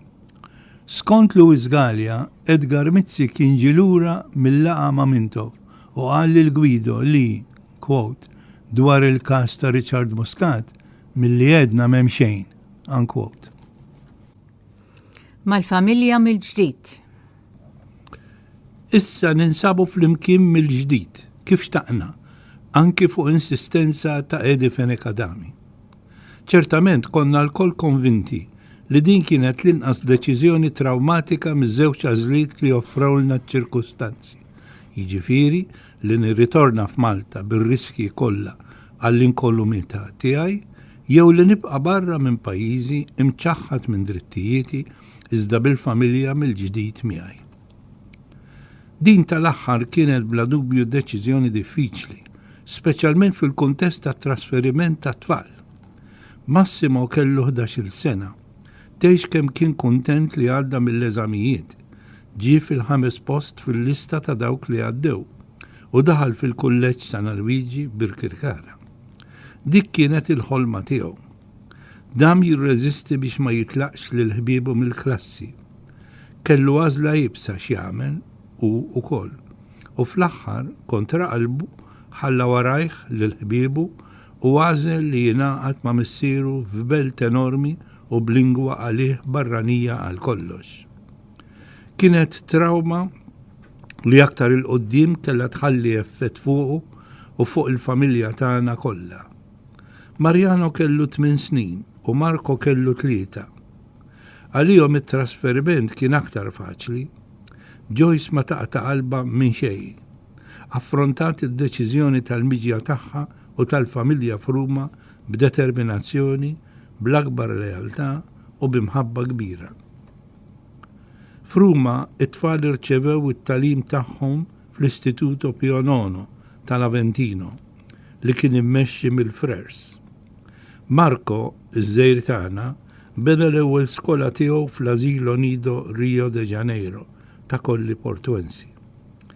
It-tfal ma damux biex integraw bil-lingwa ġdida, għamlu ħbieb ġodda u affrontaw b'suċċess sistema kurrikulari differenti minn dik li ħallew warahom f'Malta. Massimo, ftit jiem biss wara li wasal Ruma, kellu aċċident li fih kiser il-qasba ta' siequ u spiċċa b'sieq waħda bil-ġebs f'perjodu meta kien qed jagħmel ħiltu biex jintegra ruħu fil-klassi ma' sħabu l-ġodda. Irrid ngħid li kellu xorti tajba għax iż-żelqa fuq is-silġ kienet kera u l-biċċa setet kellha konsegwenzi għar. Iżda d-diffikultajiet serji għalih kellhom jaslu iktar tard. Joyce u jien għamilna kuraġġ lit-tfal biex ifittxu jintegraw fil-ħajja ta' Ruma, mhux biss fl-iskola, imma wkoll fis-soċjetà Rumana, f'dak li hu sport, divertiment, spettaklu u passatemp. Spiss kont ngħidilhom, u lidi, aħna maħniex għalawn, postna hu f'darna f'Malta, u għalhekk ħudu din l-okkażjoni bħala opportunità biex tieħdu esperjenzi ġodda. Mariano kien sportiv u malaj daħal fl-ambjenti tal-iskola kalċu. Ta' 9 snin kien juri ħila kbira bħala futboler mal-pulċini tal-Assoċjazzjoni Calcio Roma. Kien ukoll daħal mal-kor tal-iskola u kien jieħu lezzjonijiet tal-mużika bil-gitarra klassika. Mariano kien rebaħ il-medalja tal-ewwel post fil-ġirja ta' 80 metru għall-età tiegħu fil-ġoki Lażaljane tal-iskejjel tal-Frers fl-Italja.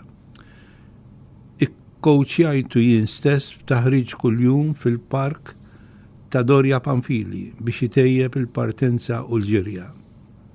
Kont inwassal lil Mariano li kien iħobb ħafna l-isport u l-futbol għat-taħriġ u għal-partiti tal-futbol fin-nursery li kien jiffrekwenta. Biex wieħed jasal għal din in-nursery rid bil-fors jgħaddi minn passaġġ li jwassal għas-settur tal-ġovanissimi.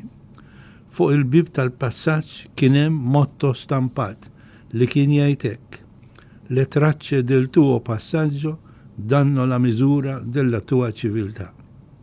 Dan il-motto laqatni mill-ewwel u bqajt nozzu għal dejjem. Massimo kien iħobb l-isport u kien jieħu sehem fil-programmi sportivi tal-iskola. Kien interessat ħafna fid-disin u fit-tminġija. Jien stess kont ħadd fil-kor Kantikorum Jubilo ta' Ruma. Dan kien il-kor tal-Istituto Pio IX immexxi minn professur Angelo Lattanzi għallim ta' Massimo. Sew Massimo u sew jien konna ammiraturi kbar tiegħu għall-erf u għall-kultura vasta li kien jippossjedi. Konna kantajna l-ewwel darba fl-Italja l-innu tal-Unjoni Ewropea f'Mejju tal-1984 fl-awla storika Giulio Cesare fil-Palazzo Senatoriale fi Pjazza tal-Campidoglio, l-awla fejn jiltaqa' l-Komune ta' Ruma. L-istatwa kbira ta' Giulio Cesare saret fl-ewwel seklu qabel Kristu. Flimkien ma' Massimo u Mariano kont niġri l-maratona tal-iskejjel kattoliċi mill-Pjazza tal-Vatikan sa Via Veneto. Di kienet ġirja li ta' kull sena kienet tiftaħ l-istaġun tar-rebbija. Joyce kienet attiva ħafna fil-kċina. talmet xi sigriti tal-kċina Rumana u għamlet suċċess li minnu gawdiet il-familja kollha, kif gawdew ukoll ħbieb intimi bħal George Cremona u Victoria Paċ li kienu qishom membri tal-familja u ħbieb Maltin oħrajn speċjalment mill-Partit Nazzjonalista li kienu jżuruna minn żmien għal żmien. Iż-żjara li għamlet li ommi f'Ruma kienet tassew memorabbli għaliha u għalija wkoll. Kull sena konna niċċelebraw l-indipendenza ta' pajjiżna billi nistiednu ħbieb Maltin li kienu jgħixu Ruma u oħrajn li kienu fuq żjara fil-kapitali Taljana. Konna nistidnuhom jiġu sa'anna u Joyce kienet tħejji ikel tipiku Malti għal xi 25 persuna. Fost daw kien hemm George u Victoria, Alex u Joanna Zammit, Vicky Cremona, it-tabib Robert Farrugia Randon u Josephine, Robert u Maureen Crossley, Arnold Cassola. Robert u Josephine Farrugia Randon kienu jkunu għal-btala f'Ruma f'dawk iż-żminijiet kull sena. Joyce kienet tlesti l-ħobż biż-żejt, il-bigilla, l-ġibejniet, it-timpana, il-kannoli, l-imqaret li kont nagħmel jien u dak kollu kien ifakkarna fil-kċina ta' pajjiżna. Kollox f'atmosfera tipikament Maltija. Konna nkantaw l-innu Malti u nisimgħu recording tal-messaġġ ta' Edifen Ekadami għal-jum l-indipendenza. Dak iż-żmien l-Ambaxxata ta' Malta f'Ruma ma kienet tagħmel xejn biex tiċċelebra dak il-jum solenni. Id-dar tagħna kienet allura ssir ambaxxata li tirrappreżenta lil Malta bis-serjetà. Fix-xitwa ta' wara kien hemm jum meta niżel is-silġ fuq Ruma għall-ewwel darba wara xi 40 sena. It-toroq kienu kollha bojot.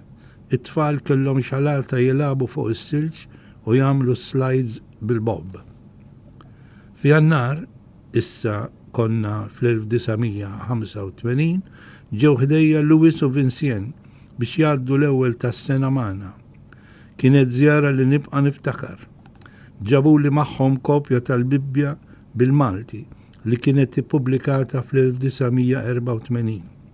Xħintawn il-Bibbja għaddewlu wkoll ittra li fiha Louis kiteb hekk. Aziz Riċi, jalla terġa' lura fostna m'għaddhomx, flimkien ma' martek u wliedek, biex flimkien immiddu għonqna x-xogħol siewi tal-bini ta' Malta ġdida li tkun tassew bnija fuq dawk il-valuri li jippermettu lill-bnedmin tal-lum u ta' għada jgħixu ferħana flimkien. Joyce u tfal kienu jmorru Malta għal xi jiem ta' vaganza fix-xhur tas-sajf biex jibqgħu f'kuntatt mal-familja, mal-ħbieb u mal-ambjent naturali tagħhom. Kienet dejjem qafsa ġo qalbi kull darba li kont inwassalhom l-ajruport mingħajr ma nista' nitlaq magħhom jien ukoll. Fl-Unjoni Mondjali Demokratika Kristjana. Ġejt maħtur direttur tal-Uffiċċju Stampa u Dokumentazzjoni fis-sede ġenerali tal-Unjoni Mondjali Demokratika Kristjana, magħrufa bħala UMDC, li kienet tinsab f'numru 120 via del Plebiscito Ruma. Il-President tal-Unjoni kien iċ-ċelen José Andrés Zaldívar li kien jgħix fl-eżilju f'Madrid fi żmien id-dittatura ta' Augusto Pinochet.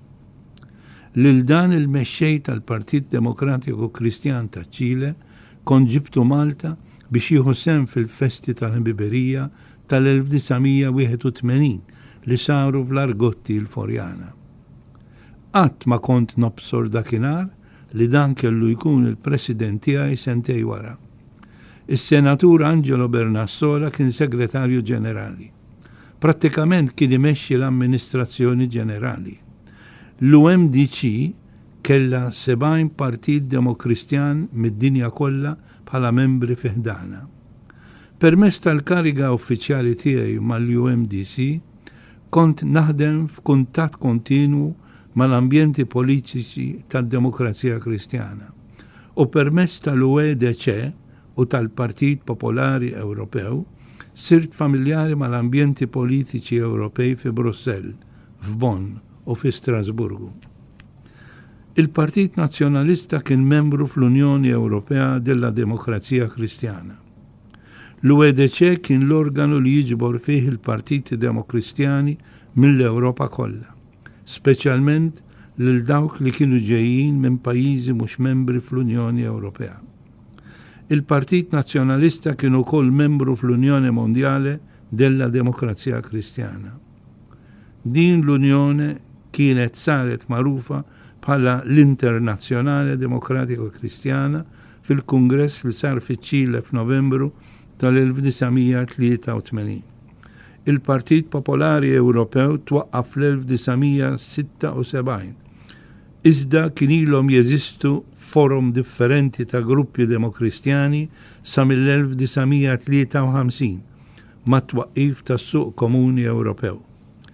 Il-Partit Popolari Ewropew kien jilqa' fiħdanu bħala membri lil dawk il-partiti demokristjani li kienu ġejjin minn pajjiżi membri fl-Unjoni Ewropea. Għalhekk il-Partit Nazzjonalista kellu jistenna sakemm Malta fetħet in-negozjati għas-sħubija biex sar membru osservatur fil-Partit Popolari Ewropew. Fis-snin 1990 l-UEDC ma baqgħetx teżisti. Il-Partit Nazzjonalista sar membru tal-Partit Popolari Ewropew hekk kif Malta saret membru fiħdan l-Unjoni Ewropea. Il-kuntatt tiegħi bħala uffiċjal tal-UMDC kien dirett anki mal-ġurnalisti Taljani, kif ukoll ma' dawk tal-International Press ta' Ruma. Kont inżommhom marfa dwar il-kawża Maltija. Kien għalhekk aktar faċli għalija li norganizza laqgħat għal Edi Fenikadami ma' politiċi u mexxejja ħbieb ta' Malta.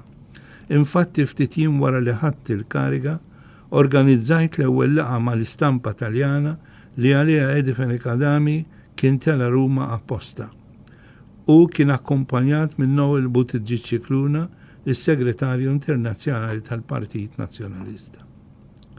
Konsirt familjari permezz tal-kuntatti li stabbilejt ma' mexxejja storiċi bħal Flaminio Piccoli, Angelo Bernassola, Arnaldo Fornani, Giulio Andreotti, Paolo Barbi, Virginio Rognoni, Mariano Rumor, José Andrés Zaldivar, Leo Tindemans, Bruno Heck, Emilio Colombo, Maria Luisa Cassamaniago Cerretti, Egon Klepsch, Gianni Bersani u oħrajn. Kollha kienu jammiraw lil-Edi u kienu jaraw fih il-mexxej qalbini u maħbub. F'kull attività internazzjonali li saret mill-Internazzjonali Demokratika Kristjana, kon dejjem nara li l-kriżi politika ta' Malta tkun magħrufa sew fost dawk kollha preżenti. Kienet prattika li fl-aħħar tal-konferenza tkun ippubblikata lista ta' riżoluzzjonijiet politiċi dwar il-qagħda prevalenti fil-pajjiżi tal-partiti membri. Din il-lista kienet titqassam lill-istampa u lill-mezzi tax-xandir. Fost ir-riżoluzzjonijiet kien hemm dejjem u f'kull okkażjoni waħda dwar Malta. Fil-post tax-xogħol via del plebiscito kont kuntent li ltqajt ma' kollegi mimlijin b'esperjenza ta' ħidma u kuntatti politiċi mid-dinja kollha. Tallimt ħafna minn għandhom, m'għadhomx ma integrajt fis-sistema tax-xogħol u sirna ħbieb fi ftit żmien. Jienu nikteb jiġu mill-ewwel frasi kollegi bħal Toni Pianelli, segretarja tas-Senatur Bernassola għal 30 sena, Michel Colomb minn Ginevra, persuna sofistikata u simpatika ferm, Franca Fagotti, dejjem bit-bissima, esperta fil-kċina tar-reġjun tal-Umbria u effiċjenti b'diversi lingwi. Anna Maria Cervone, president tat-taqsima tan-nisa tad-Demokrazija Kristjana, u Ernest Miami minn Benin, dak li kien jaf kollox dwar il-pajjiżi fl-Afrika. Permezz ta' Miami konna nkunu dejjem aġġornati b'dak kollu li kien għaddej fl-Afrika ta' isfel bil-politika tal-apartheid u dwar il-ħidma tal-African National Congress, il-partit ta' Nelson Mandela li mexxa l-ġlida kontra l-apartheid bl-użu tal-vjolenza. Kollega ieħor li kelli ħbiberija sabiħa miegħu kien Brian Palmer mill-Uruguay. Brian kien kolt, intellettwali, mimli enerġija u b'qalb tad-deb. Kien fl-eżilju dak iż-żmien li konna flimkien. Min Ruma mar lejn Brussell mal-Internazzjonali Demokristjana u mal-Partit Popolari Ewropew. Għex fil-faqar. Waqt li qed insemmi l-ismijiet ta' dawn il-ħbieb, qed niftakar f'żewġ laqgħat li ħallew l-impressjoni kbira minħabba xi kummenti li saru. Waħda kienet waqt ċena fil-Hotel Columbus ħdejn il-Vatikan li kienet organizzata minn Flaminio Piccoli f'Ġieħa di Fenekadami li kien qiegħed Ruma għal taħdidiet mad-Demokrazija Kristjana. Konna preżenti Bernassola, Andreotti u jien. Waqt il-konverzazzjoni Edi għalilna dwar it-taħdidiet li kienu għaddejjin ma' Mintoff blan li tinsab soluzzjoni għal kriżi politika permezz ta' tibdil fil-Kostituzzjoni. Fost ħwejjeġ oħra jingħad li rridu li jingħataw aktar poteri lill-Uffiċċju tal-President. Din kien issuġġerija Mintoff stess. Edi wieġeb għal mistoqsija ta' Andreotti u qal li kien għadu ma ffurmax opinjoni ċara dwar dak il-punt. Jien kelli demmi diġà beda jbaqbaq. Niftakar li Andreotti jgħid lil Edi, non bisogna demonizzare il nemico, perché un giorno ti servirà utile. U fil-fatt, Mintoff riżulta utli għal Partit Nazzjonalista darbtej fis-snin ta' wara. L-ewwel darba kienet meta fil-Parlament Edi warra pal kollox il-kritika tal-istmi finanzjarji għall-1987 u minflok sfida lil Mintoff b'diskors imqanqal dwar il-prinċipju ta' min għandu jigverna f'pajjiż demokratiku. Mintoff laqa dik l-isfida u aċċetta l-prinċipju li l-partit li jġib l-aktar voti fl-ewwel att tal-elezzjoni ġenerali kellu bidritt jigverna, irrespettivament minn kemm kien kiseb siġġijiet fil-Parlament. Imbagħad kien hemm il-pożizzjoni li ħa Mintoff fl-1998 meta sfida lil Alfred Sant, allura mexxej tal-Partit Laburista u Prim Ministru, permezz ta' vot ta' sfiduċja li wassal biex il-gvern ta' Sant waqa' wara biss 22 xahar. L-istorja tat-tibdil fil-Kostituzzjoni b'riżultat tad-diskors storiku ta' Edi fil-Parlament għada friska f'moħħ kulħadd. L-istess kif għadu frisk l-aġir ta' Mintoff fl-1998 meta waqqa lil Sant. Tgħid kliem Andreotti kien profetiku. Qed niftakar ukoll hawnhekk f'okkażjoni meta konna ltqajna ma' Emilio Colombo fil-Vatikan waqt żjara f'dik il-Bażilika Maestuża. Dak iż-żmien Colombo kien Ministru tal-Affarijiet Barranin. Kien l-4 tal-ġimgħa mqazza tal-1982. Hekk kif konna bil-wieqfa ħdejn il-qabar ta' San Pietru, id-diskors waqa' fuq il-qagħda f'Malta, b'mod speċjali fuq in-negozjati ta' Mintoff mal-Italja għal garanziji tan-newtralità li dwarhom Colombo kien intenzjonat li jasal għal ftehim. B'riferenza għal Mintoff, Colombo qal lil-Edi: "Meglio non buttarlo giù dal precipizio. Occorre fare in modo da tenerlo su questa spiaggia, la nostra Europa. Presto o tardi i tempi cambieranno a Malta e Malta rimarrà in Europa." Klim viżjoni fit-tul. L-Italja ma kellix interess li jkollha pajjiż ġar tagħha maqtuħ mill-Ewropa u minflok mill-qoħ fiħdan Gheddafi jew mill-Ewropa tal-Lvant. Iż-żmien u għallim kif jgħidu. Żgur li jibqgħu f'moħħi u nżommhom bħala mumenti ta' importanza kbira it-tliet ċirkostanzi li laqqawni mal-Papa Giovanni Paolo II, illum proklamat qaddis fl-1984 u fl-1985. L-udjenzi kienu organizzati rispettivament mill-Internazzjonali Demokristjana u mill-Partit Popolari Ewropew. L-Internazzjonali ċelebrat il-Kungress tagħha f'Ruma u l-udjenza mal-Papa kienet il-gran final tal-Kungress bil-preżenza tal-mexxejja Demokristjani li ġew mid-dinja kollha. L-udjenza saret fis-Sala Klementina. L-udjenza l-oħra organizzata mill-Partit Popolari Ewropew saret fl-okkażjoni ta' ċelebrazzjoni ta' Jum l-Ewropa. Fiż-żewġ okkażjonijiet kien preżenti wkoll Edi Fenekadami. Fl-1984 kien hemm ċirkustanza oħra memorabbli għal Marty Joyce u għat-tfal Massimo u Marco, meta fl-udjenza ta' nhar ta' Erba' fi Pjazza San Pietru, Papa Giovanni Paolo waqaf quddiem Joyce li kellha lil Marco ta' 3 snin u nofs f'diraja. Kien magħhom ukoll il-Ġeżwita ħbibtana Father Lino Cardona. Waqt li melles wiċċ Marco u bierak lill-familja qal: Malta sta nel mio cuore e prego sempre per il bene della vostra patria. Dawn kienu grazzi kbar għal-familja tagħna. Ħassejtni onorat biżjara li għamilna għand il-President Sandro Pertini, personaġġ karizmatiku tassew maħbub mit-Taljani kollha. Kont rajt il-biografija tiegħu waqt li kont Ragusa u ħassejtha bħala ispirazzjoni kbira lija. Issa kelli x-xorti li nsellimlu personalment fil-Palazzo Quirinale. Din iżjara kienet organizzata minn Father Charles Vella f'Ottubru tal-1984. Wara l-Kungress dwar la familja di fronte alla droga li Father Charles organizza ma' Ċentru Internazzjonali Studi Familja imwaqqaf minnu stess fiħdan il-familja Kristjana, Father Charles kien ippreżenta grupp ta' operaturi u ex-drogati f'udjenza mal-President Pertini fil-Quirinale. Fostom kien preżenti wkoll żagħżugħ ex-drogat Malti.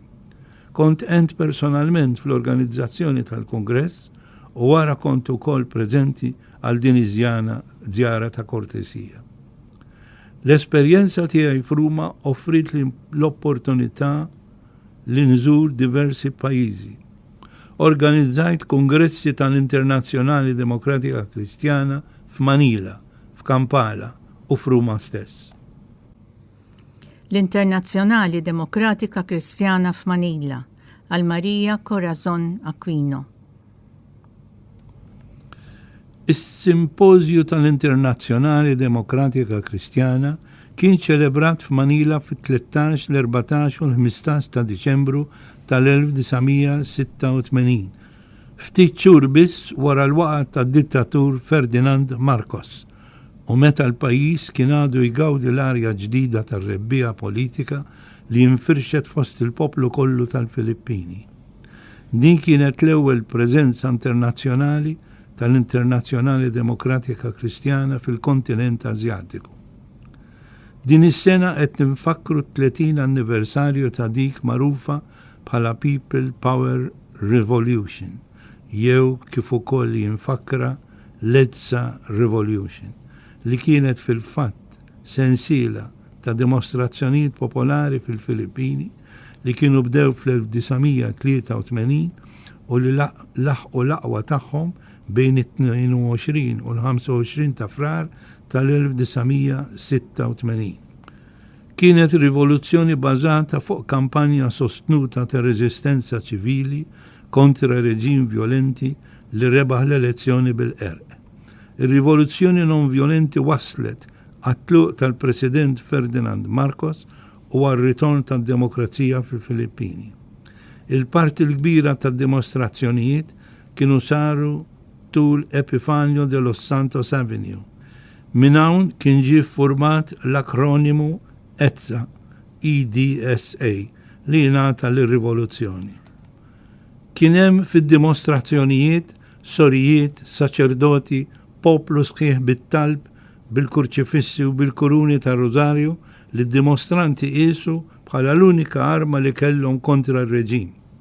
Ir-rivoluzzjoni storika kienet immexxija minn Maria Corazon Aquino, Cori, kif kienet magħrufa, kienet l-armla tas-senatur Benigno Nanoy Aquino, mexxej tal-Oppożizzjoni Popolari u maħbub li kien ġie assassinat mir-reġim fil-21 ta' Awwissu tal-1983 mal-wasla tiegħu fl-ajruport ta' Manila wara 3 snin ta' eżilju f'Boston.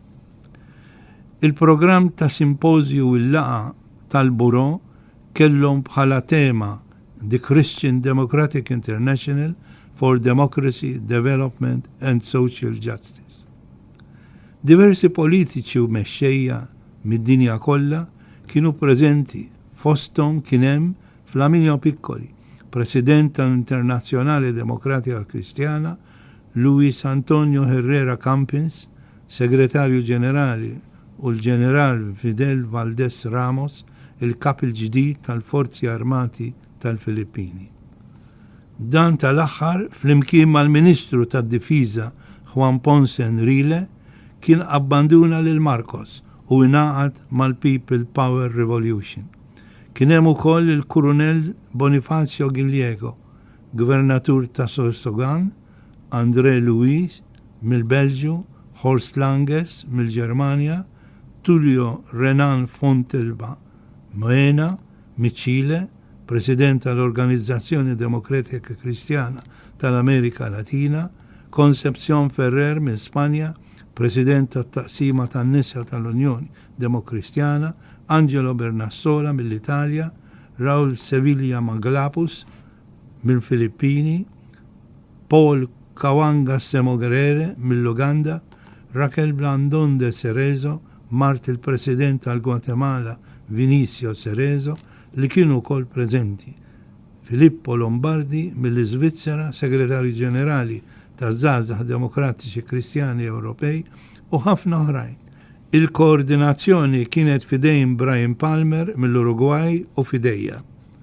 Kelli xorti nattendi għal xi laqgħat li saru mal-President Aquino u mal-Kardinal Jaime Sin, Arċisqof ta' Manila, protagonist ieħor fir-Ribellioni Paċifika. Bis-saħħa tal-inkarigu li kelli mal-Internazzjonali Demokratika Kristjana seta' jkolli kuntatti u laqat ma' membri tal-istampa tal-Filippini u ma' rappreżentanti ta' aġenziji internazzjonali tal-istampa u tat-televiżjoni u tar-radju. Kienu pubblikati bosta artikli dwar iż-żjara tal-mexxejja Demokristjani f'Manila. Indirizzajt ukoll laqat mal-Cory Aquino for President Movement li kien il-komitat li mexxa l-kampanja elettorali ta' Corazon Aquino fil-mument storiku ta' rivoluzzjoni popolari. Kellimtom ukoll dwar il-kriżi politika ta' Malta u dwar dak li kont għaddej minnu jien stess minħabba sitwazzjoni politika f'pajjiżi. U rejtom kemm kont qed nammira l-kuraġġ u l-ispirtu non violenti tal-kampanja tagħhom. Kellimtom ukoll dwar il-prinċipji tal-Internazzjonali Demokratika Kristjana u fissirtilhom il-rwol tal-partiti demokristjani madwar id-dinja. Fraħtilhom għar-rebħa unika li kienu wettqu u li kienet serqet l-ammirazzjoni tad-dinja kollha libera. Il-President u fundatur tal-Cory Aquino for President Movement, Joaquim Quinio Roches, feraħ bija u tani ktieb intitolat People Power, b'dedika personali bħala apprezzament tal-preżenza tal-Internazzjonali Demokratika Kristjana f'Manila. Qabel tlaqna li xulxin, Roches resaq lejja u għaddieli żewġ tifkiriet oħra tar-rebħa tal-Ezza Revolution. Waħda kienet pupa li kienet tiġbaħ lil Cory Aquino bis-sinjal L b'subaja li jfisser libertà. U l-oħra kienet ħamima bajda taċċaqquf bil-kliem Angbajan Muna li tfisser pajjiżi l-ewwel. Għalli ħu dawn bħala tifkiriet tal-laqatana u żommna dejjem quddiemek meta tkun qed tagħti servizz lil pajjiżek. Għadni nożżom sal-lum. L-Internazzjonali Demokratika Kristjana f'Kampala għal-Partit Demokratiku tal-Uganda. Il-President Milton Obote kien fil-poter u kien dittatur kiefer ħafna. Obote kien Prim Ministru meta fl-1966 wettaq kolb ta' stat kontra Edward Mutesa II, Kabaka li tfisser re ta' Buganda u stabbilixxa d-dittatura. Idi Amin tajjar lil Obote permezz ta' kolb ta' stat ieħor waqt li Obote kien fuq żjara barra mill-pajjiż. Iżda wara l-waqa tad-dittatura Amin bis-saħħa tal-invażjoni tal-Armata tat-Tanzanija fl-1979 Obote rebaħ elezzjoni mimlija dbabisu korruzzjoni u ftit wara sar ukoll dittatur sakemm fl-1986 il-forzi ta' Yoweri Kaguta Museveni ħadu il-poter u l-Uganda għaddiet minn perjodu twil ta' stabilità politika u titjib fl-ekonomija. Għamilna mass meeting kbir fil-pjazza enormi, beluf ta' nies jisfidaw biqlubija kbira il-vjolenza tas-soldati tar-reġim.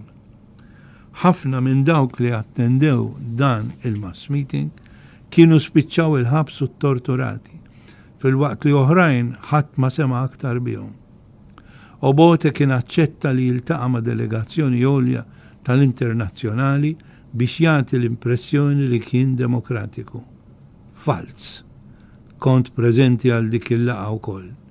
Iż-żjara f'Kampala kienet suċċess kbir ukoll u kif kont hemm ftakart ħafna fl-Aziz Nerik Mizzi, ex-Prim Ministru ta' Malta u ex-mexxej tal-Partit Nazzjonalista u fi sħabu Maltin eżiljati mingħajr akkuża fil-barracks ta' Entebbe fl-Uganda, mhux il-bogħod minn Kampala. Il-Kungress ta' Kampala fl-Uganda sar fis-6 u fis-7 u fit-8 ta' Ottubru tal-1984. Kien storiku għax din kienet l-ewwel darba li l-Internazzjonali Demokratika Kristjana għamlet żjara uffiċjali fil-kontinent Afrikan. It-tema tal-Kongress kien Christian Democratic International for Democracy and Development. Kien hemm preżenza qawwija ta' mexxejja demokristjani mill-Ewropa u mill-Amerika Latina. Fost dawn kien hemm José Andrés Zaldívar, President tal-Unjoni Mondjali Demokratika Kristjana, Mariano Rumor, Vice Prim Ministru Taljan, Flaminio Piccoli, Egon Klepsch, Dieter Schmidt, Arnaldo Forlani, René de Leon mill-Gwatemala, André Louis u oħrajn. Bħala segretarju inkarigat mill-istampa u mill-informazzjoni, ikkoordinajt il-programm li kien jinkorpora ċaqliq min-naħa l-ora f'kundizzjonijiet diffiċli ferm. Konna qed naħdmu f'ambjent politiku mmexxi minn dittatur bħal Milton Obote u allura l-faċilitajiet u s-servizzi mhux dejjem kienu jaġevolawna. Fil-programm li kienet ħejjit tal-Kongress, id-diriġenza tal-Internazzjonali Demokratika Kristjana ridet turi solidarjetà mad-Democratic Party of Uganda, DPU, li kien membru fl-internazzjonali. Id-DPU kien għaddej minn persekuzzjoni sħiħa. Mexxejja u attivisti tiegħu kienu mixħutin il-ħabs u torturati, uħud minnhom inqatlu mingħajr lanqas biss ma ffaċċjaw akkużi. Il-President Milton Obote, li kien is-suċċessur ta' Idi Amin, stieden li d-delegazzjoni kollha għall-laqgħa li matula tkellemu biss. Kienet xena tipika tar-reġimi awtoritarji. Kien hemm atmosfera ta' dixxiplina u ta' ordni perfetta. Għamlilna diskors akademiku dwar xi tfisser id-demokrazija li qabbilha ma' missier li ma jafdax lit-tifel iż-żgħir jitla' waħdu it-taraġ u allura iżommlu idu biex it-tifel ma jaqax. Għallilna hekk ukoll fil-każ tad-demokrazija jeħtieġ li din tingħata lill-poplu biċċa biċċa mhux f'daqqa. Kif nafu mill-istorja, sentej biss wara dan il-Kongress tal-Internazzjonali Demokratika Kristjana, Milton Obote kien kostrett jaħrab u Museveni rebaħ il-poter. U Museveni għadu president tal-Uganda sal-lum. L-udjenza bdiet tinfex f'ċerti ħinijiet f'ċabċib. Kulħadd beda jċabċab flimkien b'intervalli qosra. Kien x'kien qed jgħid il-President Obote. Għall-ewwel ħakmitni kurżità għax rajta stramba din li jsir iċ-ċabċib kadenza ritmata. Għal-ħin indunajt li mferxin mas-sala kollha kien hemm nies imqabda apposta biex jissolleċitaw iċ-ċabċib b'sinjali apposta. Cheerleaders jgħidulhom, inkredibbli ta' bilħaq. Kif semmejta fuq, waħda mill-attivitajiet importanti kienet dimostrazzjoni tal-massa li saret fi pjazza kbira. L-attività politika kienet organizzata mid-DPU. Għallulna li l-permessi kienu autorizzati mingħajr problema, iżda fi triqtna lura lejn Ruma sirna nafu li kienu saru ħafna arresti ta' nies li kienu attendew id-dimostrazzjoni. Id-dimostrazzjoni kienet indirizzata minn Paul Kwangos Semogerere li kien il-kelliem ewlieni kif ukoll minn Arnaldo Forlani u Flaminio Piccoli. Wara kull membru tad-delegazzjoni tela fuq il-palk biex jissellem lil folla u biex jagħti messaġġ qasir. Jien kont wieħed minnhom.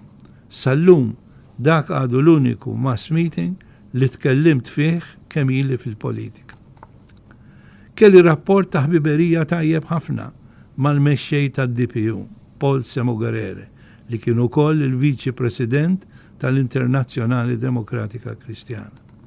Paul kien wieħed mill-mexxejja politiċi ewlenin tad-DPU sa mit-twaqqif tiegħu. Kien personaġġ magħruf u rispettat ħafna fl-ambjenti politiċi Ewropej u kien difensur tad-demokrazija u promotur tal-paċi. L-ilsien Ingliż kien jagħmilha ħafna aktar faċli għal Semogerere biex isib rifuġju fija u biex jagħmilni l-alleat tiegħu f'Ruma.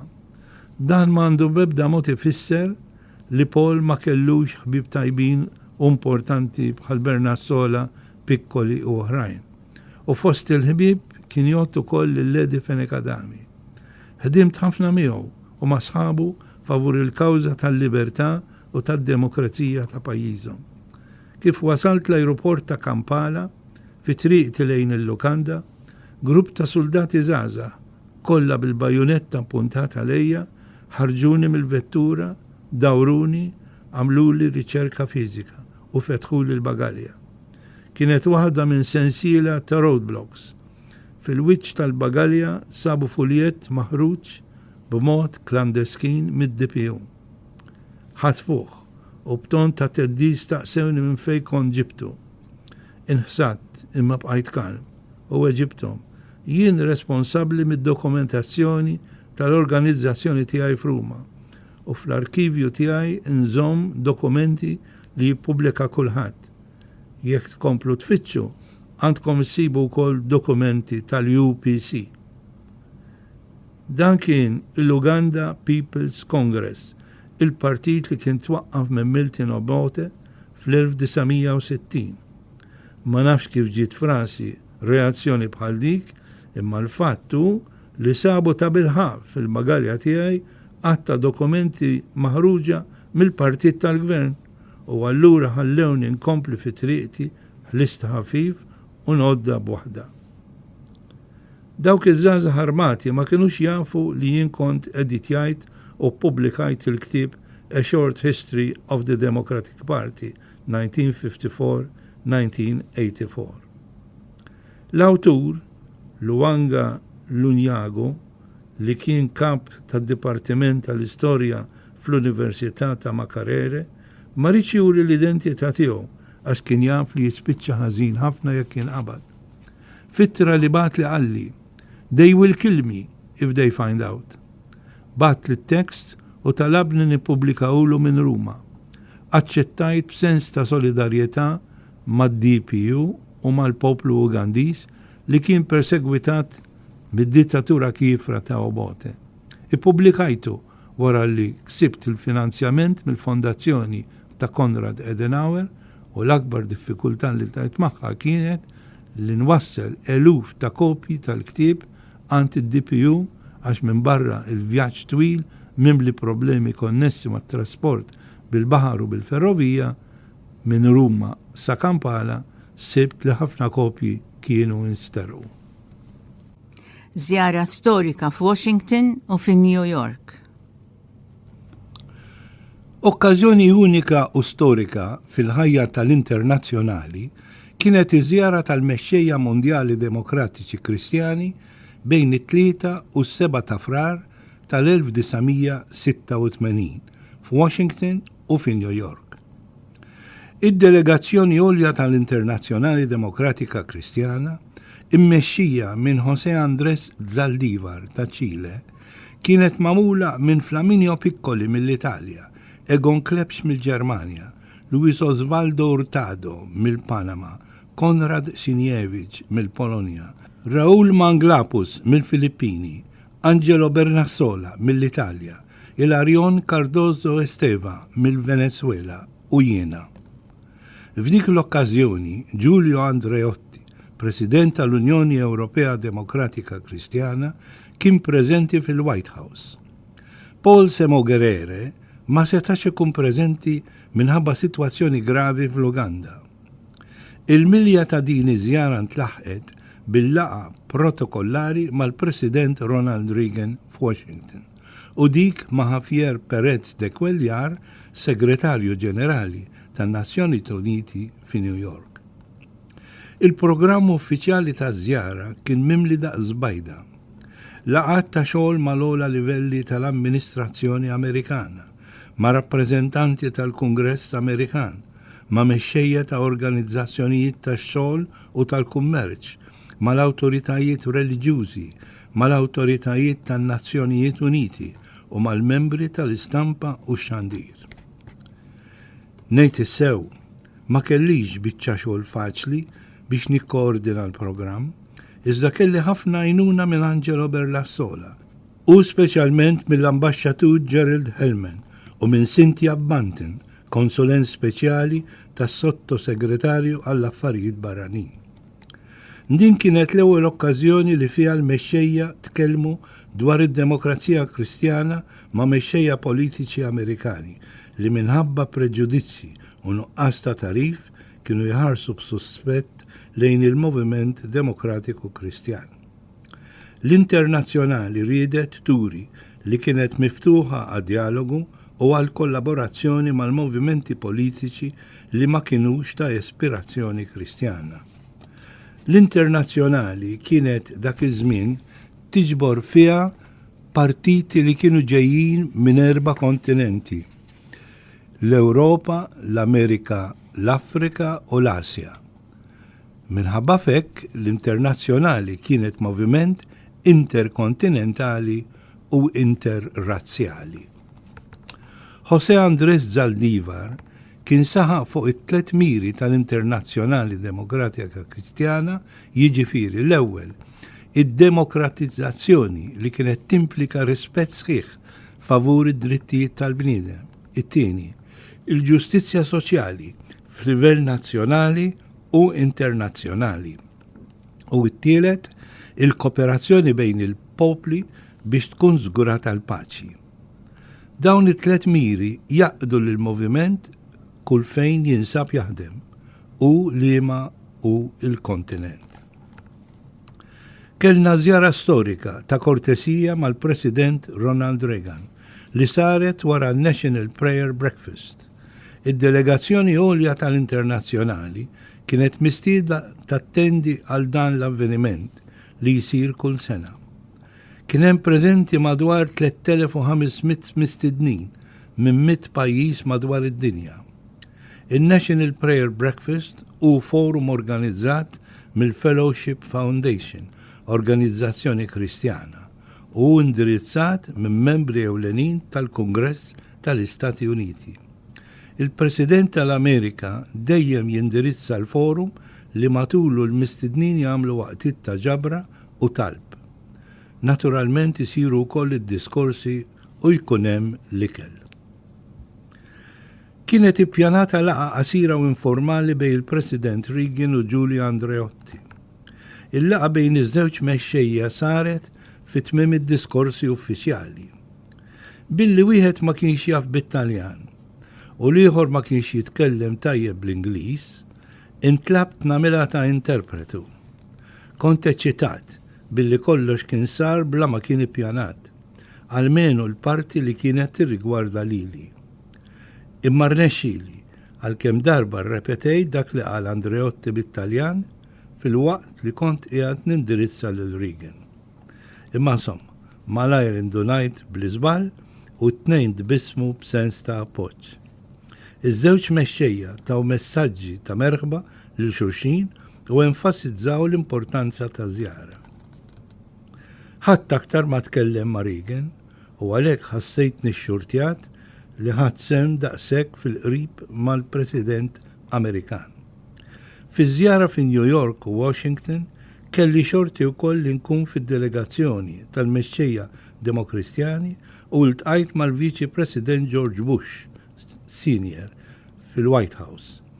Ma rridx nemmen li kont ninsab f'dak il-post li kien iċ-ċentru tal-poter tad-dinja. Imbagħad kellna laqa ma' George Shultz, segretarju tal-Istat fid-Department of State Amerikan. Saru laqat oħrajn mal-assistenti tal-President tas-Sigurtà Walter Raymond Jr., Ty Cobb u Constantine Menges. Laqa oħra saret mal-Kummissjoni tal-Affarijiet Barranin li fiha ħadu sehem Benjamin A. Gilman, Henry Hyde u Robert Dornan. Min barra sensiela tal-laqat oħrajn ma' uffiċjali għoljin ta' diversi dipartimenti tal-Gvern Amerikan, saret laqa mal-President tal-Partit Repubblikan Frank Fahrenholz u ma' mexxejja tal-Partit Demokratiku. Fija ħadu sem Walter Mondale, ex-Viċi President tal-Istati Uniti, Charles Taylor Manatt u Madeleine Albright.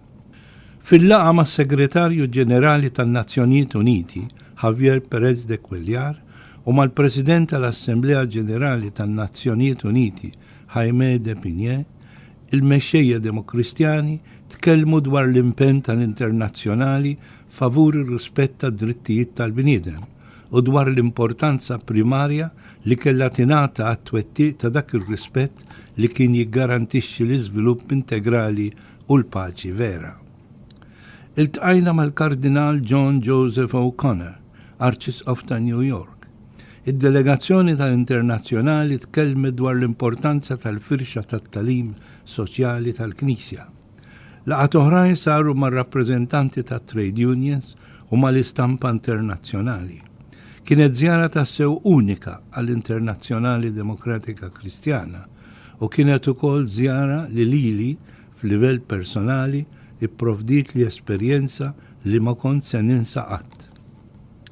Id-delegazzjoni għamlet żjara fiċ-ċimiterju ta' Arlington, hemmhekk uriet rispett fuq il-qabar tal-mibki President John F. Kennedy u qrib l-oqbra tal-Unknown Soldier. Dik ix-xena ta' eluf ta' oqbra ta' żgħażagħ Amerikani li tilfu ħajjithom fil-gwerra tal-Vjetnam ħallit impressjoni speċjali fil-memorja tiegħi. Nista' ngħid li minkejja li l-akbar ferita tiegħi kienet li kont imċaħħad minn drittijieti billi ma stajx nirritorna f'pajjiżi bħala ċittadin ħieles, din tal-internazzjonali switli bħala esperjenza mill-aktar interessanti. L-Internazzjonali Demokratika Kristjana kienet tilqa' fiħdana diversi personaġġi politiċi li bħali kienu jgħixu fl-eżilju. Sirt ħabib magħhom u tallimt ħafna minn għandhom. Uħud sofrew il-ħabs u t-torturi mid-dittaturi li ħakmu pajjiżhom. Kont ngħin lil dawk il-partiti demokristjani persegwitati mid-dittaturi fl-Amerika Latina. Fis-snin 70 u 80 kien hemm ħafna dittaturi fl-Amerika Latina, fil-Filippini, fil-Korea t'isfel u fl-Afrika. Dawn il-mod bdew jaqgħu u llum ħafna pajjiżi li qabel kienu mjassra kisbu l-libertà u ħadnu d-demokrazija, b'ħafna każi bit-tixrid tad-demm taċ-ċittadini tagħhom. Kont nagħtihom servizz kif stajtu bil-qalb u kienu japprezzaw tassew. Iżda qalbi kienet il-ħin kollu tħabbat dwar dak li kienet jiġri f'pajjiżi. Fost l-ismijiet ta' mexxejja li sofrew l-eżilju u ċaħdiet oħrajn u li kelli kuntatt kontinwu magħhom kien hemm Kim Dae-jung tal-Korea ta' Isfel, mexxej tal-oppożizzjoni li sofra l-ħabs, l-eżilju u t-tortura u li wara l-waqgħa tad-dittatur tal-President Chung Do-hwan kien elett President tar-Repubblika tal-Korea. Kien hemm ukoll Raul Manglapus, President tan-National Union of Christian Democrats tal-Filippini, li kien Ministru tal-Affarijiet Barranin qabel id-dittatura ta' Ferdinand Marcos u li kien persegwitat minn Marcos u aktar tard eżiljat. Wara l-waqa tad-dittatura, Manglapus inħatar ministru mill-President Korjakino. Kien hemm Stanislaw Gebhard mill-Polonja li kien mat-truppi Pollakki fil-battalja li fiha l-alleati kienu ħatfu l-abbazija ta' Monte Cassino fl-1939 u li wara l-gwerra kien imċaħħad mill-passaport u minn kull dritt ieħor bħala ċittadin Pollak mir-reġim filo-sovjetiku ta' pajjiżu. Wara l-waqa tal-ġeneral Wojciech Jaruzelski fil-Polonja, Gebhard irritorna liberu f'pajjiżu u kellu karriera twila fil-qasam tal-politika. In-Nunzju Apostoliku Agostino Celata. Kienu ħafna l-okkażjonijiet li kelli biex naħdem favur il-kawża politika ta' pajjiżi. F'waħda minn dawk l-okkażjonijiet kont preżenti fil-laqa li Flamminio Piccoli kellu ma' Adolfo Sarti fl-20 ta' frar tal-1986 fl-uffiċċju tal-President tal-Internazzjonali. Sarti kien ministru f'diversi gvernijiet demokristjani fl-Italja. Piccoli irrakkonta lil Sarti dwar il-laqa li kellu il-jum ta' qabel fil-Vatikan. Is-suġġett kien Monsignor Pierluigi Celata li xarejn qabel kien ġie nominat minn Papa Giovanni Paolo II bħala Nunzju Apostoliku għal Malta. Monsignor Celata kellu sensiela ta' ħatrit fi żmien qasir tant li minn segretarju tal-Kardinal Agostino Casaroli kien sar arċisqof u fetaħ karriera twila fid-diplomazija Vatikana li bdija minn Malta. Celata li kien tħarreġ fid-diplomazija taħt Casaroli kien jagħmel parti minn disin tal-grupp fil-Kurja tal-Vatikan li kien immexxi propju minn Casaroli u mill-Kardinal Achille Silvestrini. Dawn riedu li tinbena strateġija li jkollha lan li tiftaħ il-pontijiet u d-dialogu mal-pajjiżi tal-Lvant li dak iż-żmien kienu jfissru biss l-Unjoni Sovjetika u wkoll li tinkoraġġixxi kuntatti ma' Gheddafi u ma' pajjiżi oħrajn tar-reġjun Qarbi. Dan kien jispjega r-raġuni għaliex Celata, magħruf bħala saċerdot serju u intelligenti, kellu jinħatar nunzju propju f'Malta ta' tmeninijiet, meta Mintov kien qrib ħafna ta' Gheddafi u kien jinnamra mal-pajjiżi tal-Lvant. Kienet strateġija li kienet tippermetti lil Celata jaħdem propju minn Malta biex jinqeda bil-pożizzjoni ġeopolitika tagħha. Ma kellux iservi biss għal Malta, iżda kellu jaqdi d-diplomazija ma' xi nazzjonijiet ħbib ta' Malta ta' dak iż-żmien li fihom il-Vatikan ma setax jiftaħ nunzjatura formali. Din il-mossa tal-Kurja Vatikana ħolqot ħafna suspetti, naturalment anki f'għajnejn il-Partit Nazzjonalista. Edi Fenekadami kien jesprimi tħassib tiegħu dwar il-politika ta' Celata fil-konfront ta' Mintov meta kien jiltaqa' ma' Piccoli u ma' demokristjani oħrajn. Kien hemm sensiela ta' kwestjonijiet jaħarqu fir-rigward tal-Knisja f'Malta, bħal dawk tal-proprjetà u tal-iskejjel tal-Knisja. Qabel inkompli rrid ngħid li propju fl-eqqel tal-battalja tal-iskejjel tal-Knisja għamilt kuntatt għall-ewwel darba ma' David Take. Kien batu għandi Father Charles Vella biex nagħtih daqqa tajt. David kien mexxej tal-istudenti. Talabni ngħinu jagħmel xi ħaġa mal-barranin dwar dak li kien qed jagħmel il-gvern ta' Carmenu Mifsud Bonnici biex jagħlaq l-iskejjel tal-Knisja bil-famuż u tant infeliċi slogan jew b'xejn jew xejn. Fost kuntatti li għamiltlu kont irranġajtlu biex jagħti intervista ma' Radio Vatikana u mal-ġurnal Kattoliku di Tablet. Imma lura għas-suġġett tagħna. Min-naħa tiegħu Adolfo Sarti tkellem dwar iż-żjara tiegħu f'Malta b'ton ta' entużjażmu. Tkellem dwar ir-relazzjonijiet bejn Malta u l-Italja. Sarti kien parti mill-Kommissjoni Esteri tal-Parlament Taljan u insista li qabel ma jiddeċidu dwar l-approvazzjoni tal-protokoll finanzjarju ġdid kellu jieħu l-green light ta' Edi Fenekadami. Kien talab lili biex inżommu aġġornat bl-iżviluppi fil-kriżi politika Maltija.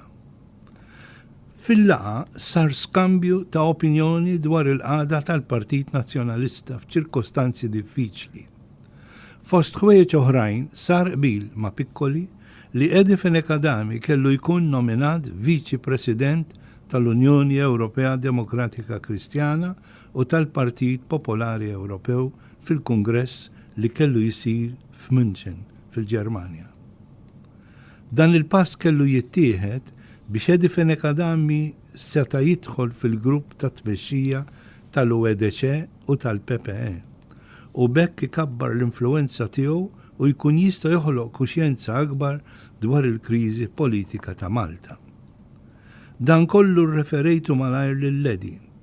Ta' min wieħed jgħid li l-protokoll finanzjarju kien ġie firmat anki wara li kellu l-appoġġ tal-Partit Nazzjonalista permezz ta' Edi innifsu.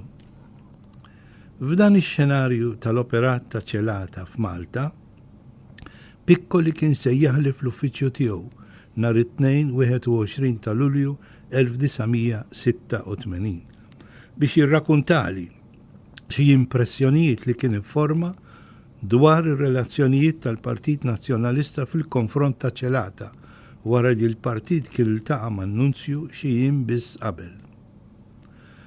Dawn il-punti niżilthom biex inkun nista' ngħaddihom lill-Edi għal konsiderazzjoni tiegħu. L-ewwel, Monsinjur Ċelata ma kienx kuntent bl-attitudni tal-Partit Nazzjonalista tal-li dan kien iħares leħ b'ċerta diffidenza, speċjalment minħabba li kien il-bebgħut ta' Kazaroli. U rid li l-partit ibiddel l-impressjoni negattiva li kellu tiegħu. Piccoli qal li Ċelata tkellem b'mod kritiku ħafna kontra l-mexxejja soċjalisti li sejħilhom buġardi u senza skrupoli u li wieħed ma setax jittratta magħhom. Il-President tal-Internazzjonali Demokratika Kristjana kompla jgħid li waqt il-konverzazzjoni miegħu kien aċċenna wkoll għall-imbrolji elettorali u għas-sitwazzjoni ħażina ferm li kienet teżisti minħabba l-mod li dawn kienu jiggvernaw. Il-Nunzju esprima ma' Piccoli stima kbira lejn Edi Fenekadami. Kien jara r-rwol tal-Partit Nazzjonalista bħala indispensabbli għal pajjiż. Qallu wkoll li kien tajjeb ħafna l-mod kif il-partit iddefenda lill-Knisja u kkundanna l-attakk fuq il-kurja tal-Arċisqof. Iżda star li xtaq jara li l-partit aktar impenjat fil-kontenut soċjali b'mod li jkun jista' jakkwista l-appoġġ konkret tal-Knisja. Problemi soċjali bħal qatt, djar għal dawk fil-bżonn, titjib fil-kundizzjonijiet tal-batuti u temi bħal dawn għandhom jieħdu priorità fl-attenzjoni u fl-impenn politiku tal-Partit Nazzjonalista. Dan ipoġġi lill-Knisja f'qagħda aħjar biex tintensifika r-rapporti tagħha mal-partit.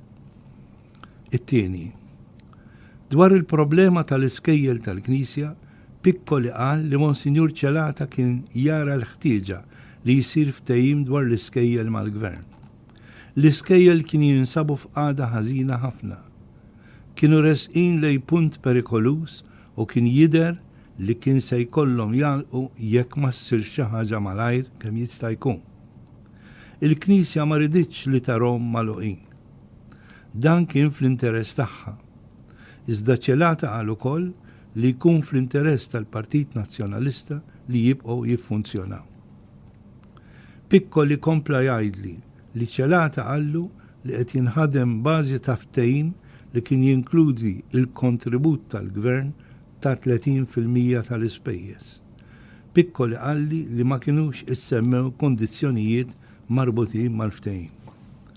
Monsinjur Ċelata wara x-xewqa li l-ftehim jittieħed bi spiritu tajjeb u bl-appoġġ tal-Partit Nazzjonalista. It-tielet, Dwar il-proposta relattiva għal konkordat, Monsignor Ċelata assigura lil pikkoli li ma kien se jisir xej bla doċ jew blaġla. Kienu qegħdin jintużaw l-akbar prudenza u l-akbar attenzjoni. Għalli żgur li xejn ma kellu jsir jekk mhux bl-approvazzjoni tal-Arċisqof Merċieqa. Kellha wkoll tittieħed in konsiderazzjoni l-pożizzjoni tal-partit. Għalhekk ma kellux ikun każ ta' inkwiet. Ir-raba'. Pikkoli xtaq jiġi Malta fi żmien ġimagħtej. L-intenzjoni tiegħu kienet li jkellem lil Karmelu Mifsud Bonnici dwar il-problemi l-aktar urġenti. Imma qabel xejn rid jiddiskuti sewwa l-aspetti kollha ta' żjara ma' Edi Fenekadami. Għalhekk stieden lil-Edi biex fi żmien ġimgħa jitla Ruma. Dawn in-noti kollha bagħthom lil-Edi dakinhar stess. Craxi u Andreotti fi żjara f'Malta jiem qabel l-inċident tal-Barrani. L-aħħar ġimgħa ta' Novembru tal-1986 kienet ikkargata sew bit-tensjoni, bl-ispekulazzjonijiet u bil-vjolenza f'Malta. Fi ftit jiem għaddejna minn żjara uffiċjali ta' Bettino Craxi, Prim Ministru, u ta' Giulio Andreotti, Ministru tal-Affarijiet Barranin tal-Gvern Taljan, għal violenza u l-aggressjoni mill-Marmalja Rintuffjana, appoġġata mill-Pulizija fuq Edi Fenekadami u l-mexxejja kollha tal-Partit Nazzjonalista u fuq in-nazzjonalisti preżenti f'tal-Barrani fil-limiti ta' Żejtun. L-inċidenti baqgħu magħrufin bħala l-inċidenti tal-Barrani. Min Ruma kont impenjat ħafna f'dawn l-avvenimenti diplomatiċi u f'dawk li seħħew f'tal-Barrani. Segwejthom bit-tarif dettaljat li kien wasalli mill-partit u li kont ikkoordinajt jien stess mal-politiċi tad-DC fl-ambjenti varji tal-Gvern Taljan u wkoll mal-ġurnalisti Taljani u mal-istampa internazzjonali. Iż-żjara uffiċjali ta' Craxi u Andreotti saret il-ħamis 20 ta' Novembru 1986 u għanqlet kontroversja sħiħa min-naħa tal-Partit Nazzjonalista.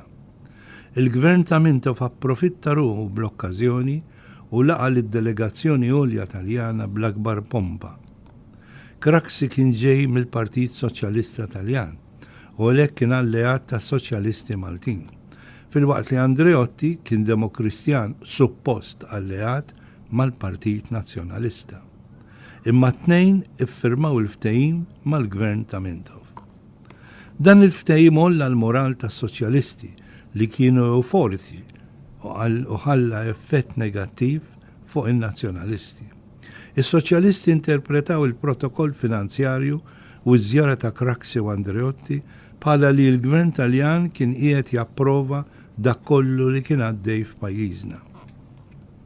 Il-Gazzetta Soċjalista Weekend Chronicle kella editorjal nhar is-sibt 29 ta' Novembru 1986 li fost ħwejjeġ oħra kien jgħid: "The withering effect on the Nationalist Party must be felt not only in Malta, but also by Dr. Fenekadami's men abroad.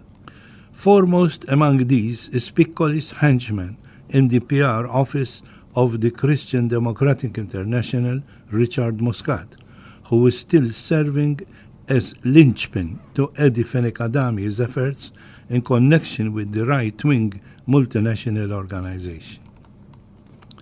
Edi Fenekadami kien kritiku ħafna għal din iż-żjara li seħħet f'perjodu ta' inkwiet fil-pajjiż u t-tempestività taż-żjara ftit xhur biss qabel l-elezzjoni li kienet interpretata bħala daqqa ta' ħarta lil Partit Nazzjonalista u imbuttatura enormi lil Partit Soċjalista.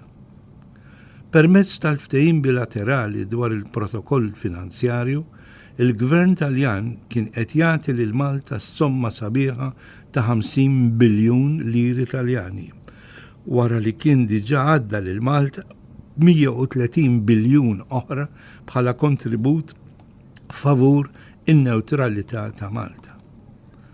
Kont f'kuntatt direttu kontinwu ma' Flaminio Piccoli, President tal-Internazzjonali, u ma' Senatur Angelo Bernassola, kap tal-Kumitat Parlamentari għall-Affarijiet Barranin. Dawn mexxew protesta qawwija fil-Parlament Taljan permezz tad-diskorsi f'Montecitorio u interrogazzjoni indirizzata lejn Craxi u Andreotti. Nikkwota, nibbojkottjaw dan il-ftehim jekk ma jkollniex garanzija dwar l-użu korrett ta' dawk il-flus, saħaq Bernassola. Dan sostniħ peress li l-Italja kienet għamlet lil gvern ta' Carmenu Subbonnici donazzjoni ta' pistoli Beretta, xkubetti Italjani ta' diversi denominazzjonijiet, gas ta' dmuħ u bullets tal-gomma.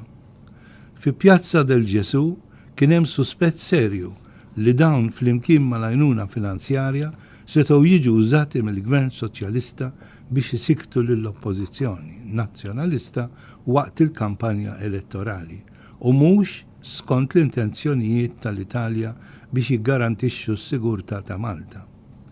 Is-suspetti ta' Pjazza del Ġesu sabu raġun meta l-ħadd 30 ta' Novembru tal-1986 seħħew l-avvenimenti violenti tal-Barrani. Iżda qabel inkompli dwar l-inċidenti tal-Barrani, irrid inżid biċċa informazzjoni li kienet waslit li mingħand uffiċjal tal-missjoni militari Italjana li kien stazzjonat f'Malta għal perjodu pjuttost twil qabel ma daħal lura l-Italja. Għal raġunijiet ovvji ismu hawnhekk ma nsemmihx.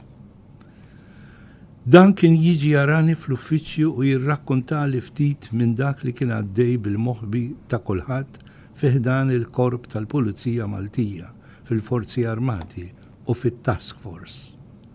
Kien jirrakkontali wkoll dwar l-użu esklusiv ta' Fort Mosta fejn kienu jinżammu armi ta' kull xorta taħt il-kmand tat-Task Force.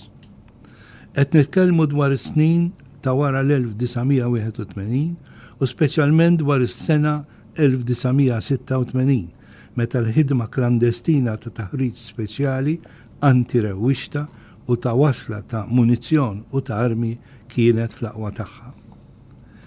Il-Servizzju Informazzjoni e Sikurezza Militare, magħruf ukoll bħala SISMI, kien servizz sigrit Taljan ta' natura militari.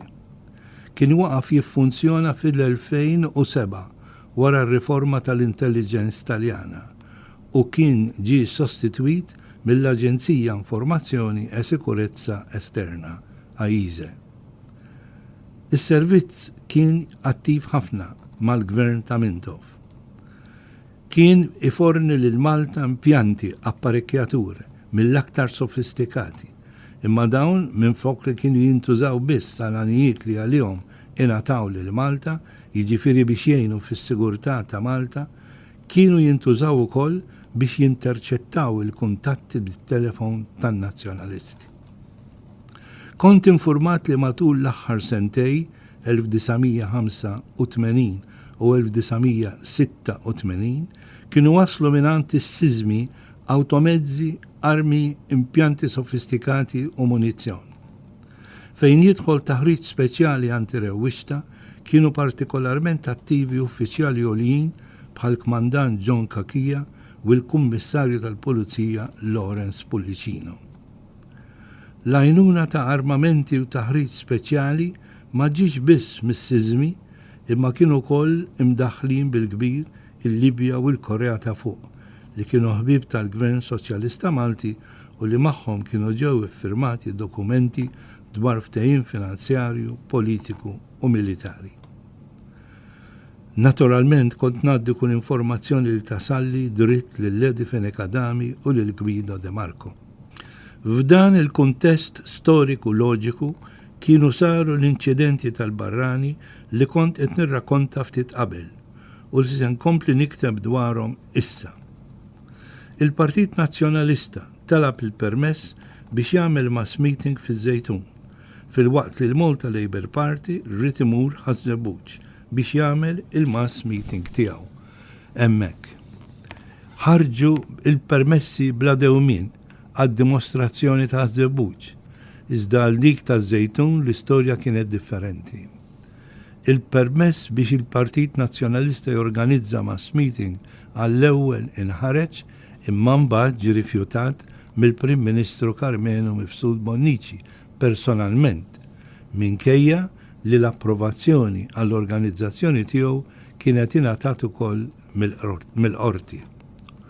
Il-Partit Nazzjonalista sfida l-affront tal-Prim Ministru għaliex derlu li kellu dritt jagħmel dimostrazzjoni fiż-Żejtun daqskemm kellu dritt jagħmilha band oħra. Edi sostna li l-ebda lokalità fit-territorju Malti ma kellha titqies imbarrata jew out of bounds għall-Partit Nazzjonalista. Fruma jien sostnejt il-messaġġ tal-Partit Nazzjonalista mal-ambjenti politiċi u ġurnalisti kollha. Kulħadd wera tħassib quddiem attakk min-naħa tal-Gvern fuq il-libertà u d-demokrazija. Edi Fenekadami nnifsu kellem lil Piccoli u rrakkuntalu dak li kien ġara fiż-Żejtun. Edi jagħmel appelli mqanqal lil sħabu tad-Demokrazija Kristjana. Madwar 45,000 partitarju nazzjonalisti mmexxijin minnu stess irħewla lejn tal-Barrani. Tul it-triq sfidaw il-blokki tal-Pulizija u kif waslu sabu jistennewhom gruppi kbar ta' kriminali armati b'kull xorta oġġetti bsin u armi tan-nar li wħud minnhom kienu rigali tat-Taljani. Isostnu l-attakk tal-iskwadristi kien hemm il-Pulizija u l-Forzi Armati li kienu segwiti minn helikopter, rigali ieħor mingħand it-Taljani. Sfaw feruti 24 partitarji nazzjonalisti.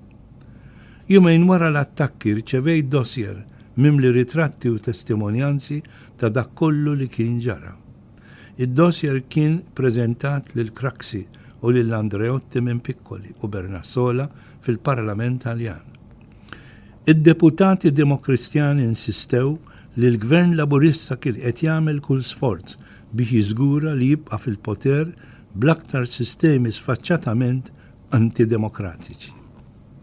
Bernassola sostna li kien propju minħabba dan l-atteġġament violenti u aggressiv li ma kienx għaqli li Craxi u Andreotti morru Malta f'mument ta' tensjoni kbira. Sar magħruf ukoll li Andreotti ġie ffaċċjat bla mistenni f'laqgħa li kellu ma' Monsieur Rashid Kikja, dak iż-żmien Ministru tal-Affarijiet Barranin tal-Gvern ta' Gheddafi. Dan kollu kien imħejji bil-moħbi mill-Gvern ta' Carmenu Mifsud Bonnici. Il-Gvern Taljan kien kostrett li jiltaqa' ma' Mansur mingħajr lanqas biss kien infurmat minn qabel. Iżda Andreotti iffaċċjat b'dan l-appuntament ma setax jirrifjuta l-laqgħa li ġiet imposta fuqu. Edi il-menta l-fatt li Andreotti kien sab il-ħin biex imur id-dar ta' Mintoff imma Alla jbierek ma kienx sab il-ħin biex jagħmel telefonata lilu Demokristjan bħalu. Irrid infakkar hawn li s-servizzi segreti Taljani kienu qed jgħinu lill-Gvern ta' Domingo Mintoff u ta' Carmenu Mifsud Bonnici billi ifornu l-armamenti kif diġà ċennajt qabel. Infakkar ukoll li kien strument tad-ditta Taljana Elmer minn Pomezia użat minn Pippo Angelica minn Ragusa li bih Mintoff kien iddisturba s-sinjal tal-MTV Studiorama qabel l-elezzjoni tal-1981 u bekk ħassar it-trasmissjonijiet tagħna. Intant l-attakki tal-Barrani ħolqu impressjoni qawwija fl-ambjent politiku Taljan. Il-ġurnalisti Taljani fiċċewni biex jieħdu l-aħħar aħbarijiet. Oħrajn niżlu Malta biex jirrapportaw direttament mill-post. Piccoli u Bernassola għamlu minn kollox biex jesprimu solidarjetà ma' sħabhom Maltin. Ippreżentaw interrogazzjoni parlamentari li permezz tagħha għamlu ħafna mistoqsijiet dwar dak kollu li kien ġara ftit jiem qabel f'Malta, dwar iż-żjara fi gżiritna ta' Craxi u Andreotti u dwar il-protokoll finanzjarju li ma kienx qed isaħħaħ id-demokrazija f'pajjiż ġar u ħabib tal-Italja. Qabel ippreżenta l-interrogazzjoni f'Montecitorio, Flaminio Piccoli bat ittra riservata lil Giulio Andreotti bid-data ta' 2 ta' Diċembru 1986 li fija b'ton ta' ħbiberija iżda b'termini sodi esprima solidarietà ma' Edi Fenekadami u mal-Partit Nazjonalista. Piccoli kitebek, nikkwota. Ciò che è accaduto domenica scorsa a Malta è gravissimo, anzitutto per l'attacco della polizia ai partecipanti del comizio di Adami, un comizio autorizzato, poi bloccato, poi ammesso per l'intervento della Corte Costituzionale che ha riconosciuto il pieno diritto al Partito Nazionalista di raccogliersi e di esporre le proprie tesi politiche. Io non credo che tu possa abbandonare a se stessi gli amici democratici cristiani dell'isola. Unquote. Piccoli alla littra b'dan il-komment. Nerġa' nikkwota. Ti chiedo solidarietà ed aiuto. Noi interrogheremo il governo con un documento. Ti pregherei di non accettare che venga cestinato o giocato come una partitina fra gente furba contro gli organi dell'Internazjonali Demokratika Kristjana. Unquote. Fl-interrogazzjoni Piccoli staqsa dwar il-ftehim sigrit li Malta kienet iffirmat mal-Korea ta' fuq u dwar il-ftehim ta' Malta mal-Unjoni Sovjetika u sostna li dawn ma kienux kompatibbli mar-rispett tal-libertà u tad-demokrazija. Piccoli il-menta f'Montecitorio li, u ħanikwota, nei gravissimi incidenti avvenuti il 30 novembre a Malta, la polizia e dei gruppi armati del Partito Laburista al potere hanno aggredito la folla che partecipava ad un comizio dell'opposizione. Nell'occasione sarebbero stati usati un elicottero donato dal nostro paese, nonché armi di provenienza italiana. Unquote. Wara li talab il-sir kundanna mill-Gvern Taljan dwar dan l-episodju, Piccoli staqsa, nikkwota, se le azioni poste in essere dal governo di La Valletta nelle sue relazioni internazionali non violino lo status di neutralità per il quale il nostro governo si è fatto garante. Unquote. Hawn Piccoli kien qed jirreferi għal ftehim tal-Gvern Malti mal-Unjoni Sovjetika u dak sigrit mal-Korea ta' fuq li wkoll inkludew taħriġ militari u għotja ta' armamenti. Fl-interrogazzjoni fil-Parlament Taljan li kont preżenti għalija personalment ħadu sem ukoll Giulio D'Agostini, Giorgio De Giuseppe, Angelo Lotti, Vincenzo Carollo u Germano De Cinque.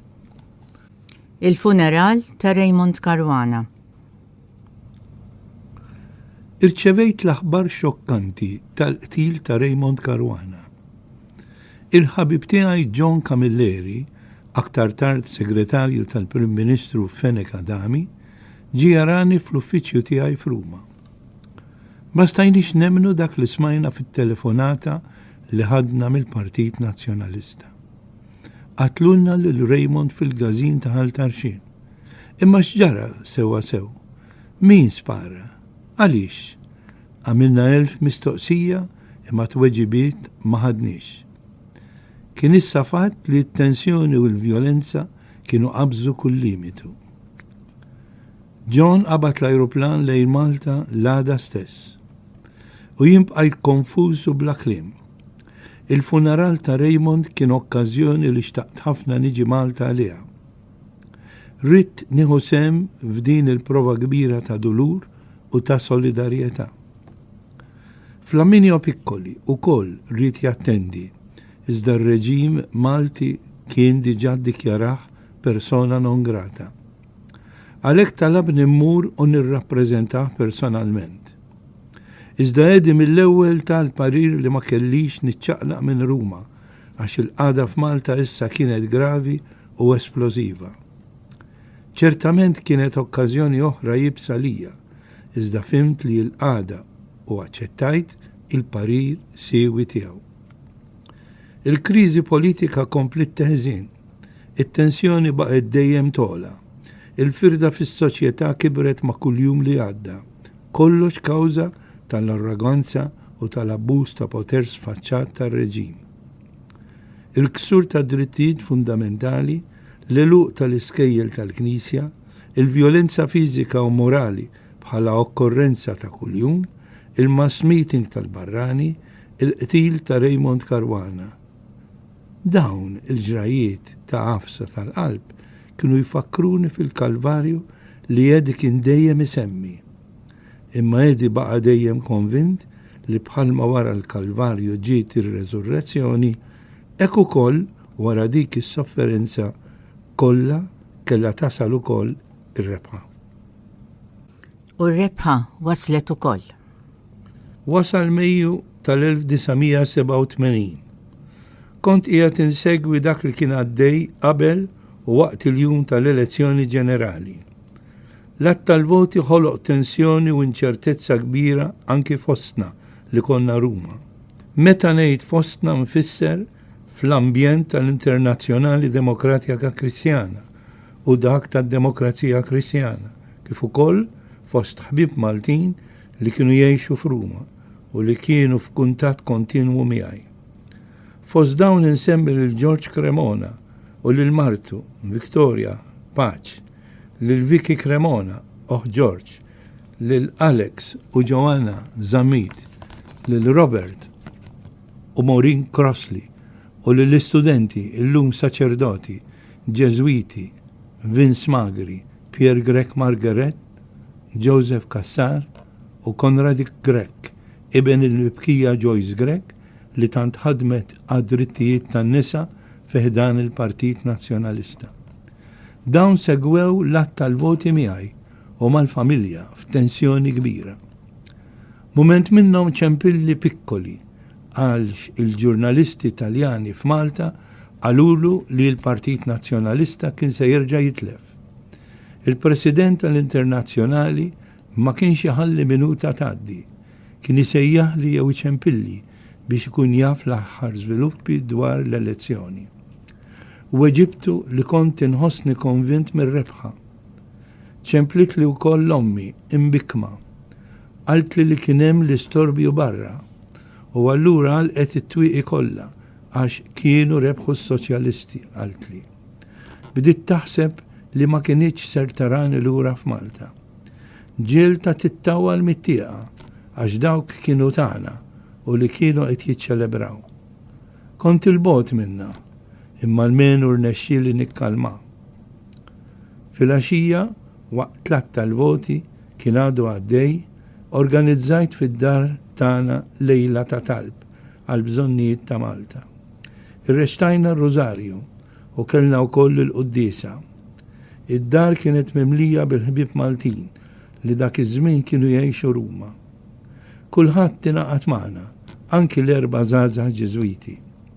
Għaddejna l-lejl tal-ħadd mingħajr ma għalaqna għajn m'għajn. Nistennew għal xejn. 7:02, kważi għadda wkoll. Fit-8 ta' filgħaxija erġajt organizzajt qudiesa fid-dar tiegħi. Waqt il-mument solenni tal-elevazzjoni ċempel it-telefon. Mort inwieġbu b'ansjetà kbira. Kien Father Charles Vella bl-aħbar tar-rebħa. Qedlu li ridt aħbar ċerta. Assigurani u emmintu, iżda ma żbilanċjajtx ruħi u komplejna bil-qudiesa bla ma tajt lil ħadd ebda sinjal dwar setet kienet dik it-telefonata. Kulħadd kien kurjuż u ansjuż. Stajt ninduna li kollha kienu qegħdin jippruvaw jieħdu xi sinjal minn wiċċi. Iżda reżistejt biex stajna nsegwu l-qudiesa sal-aħħar.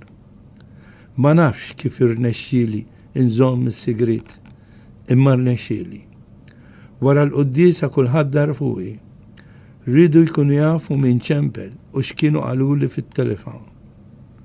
Fl-aħħar stedintom iħejju rwieħhom għal ferħa sabiħa. ċempilt malajl il-Viktor Camilleri, l-editur tal-Moment. Sibt lil Martu Mary Rose tibki bil-ferħ fost konfużjoni kbira fid-dar ċentrali. Fid-dar tiegħi f'Ruma kulħadd rid itir bil-ferħ. Iżda l-konferma tar-rebħa ħatta minant Edi Fenekadami nnifsu meta ċempilli fis-sija ta' bil-lejl. Edi qalli b'ton sod, Riċi, qiegħed inċempillek bħala Prim Ministru. tista' tiġi lura bħala ċittadin ħieles mal-ewwel ajruplan għal Malta.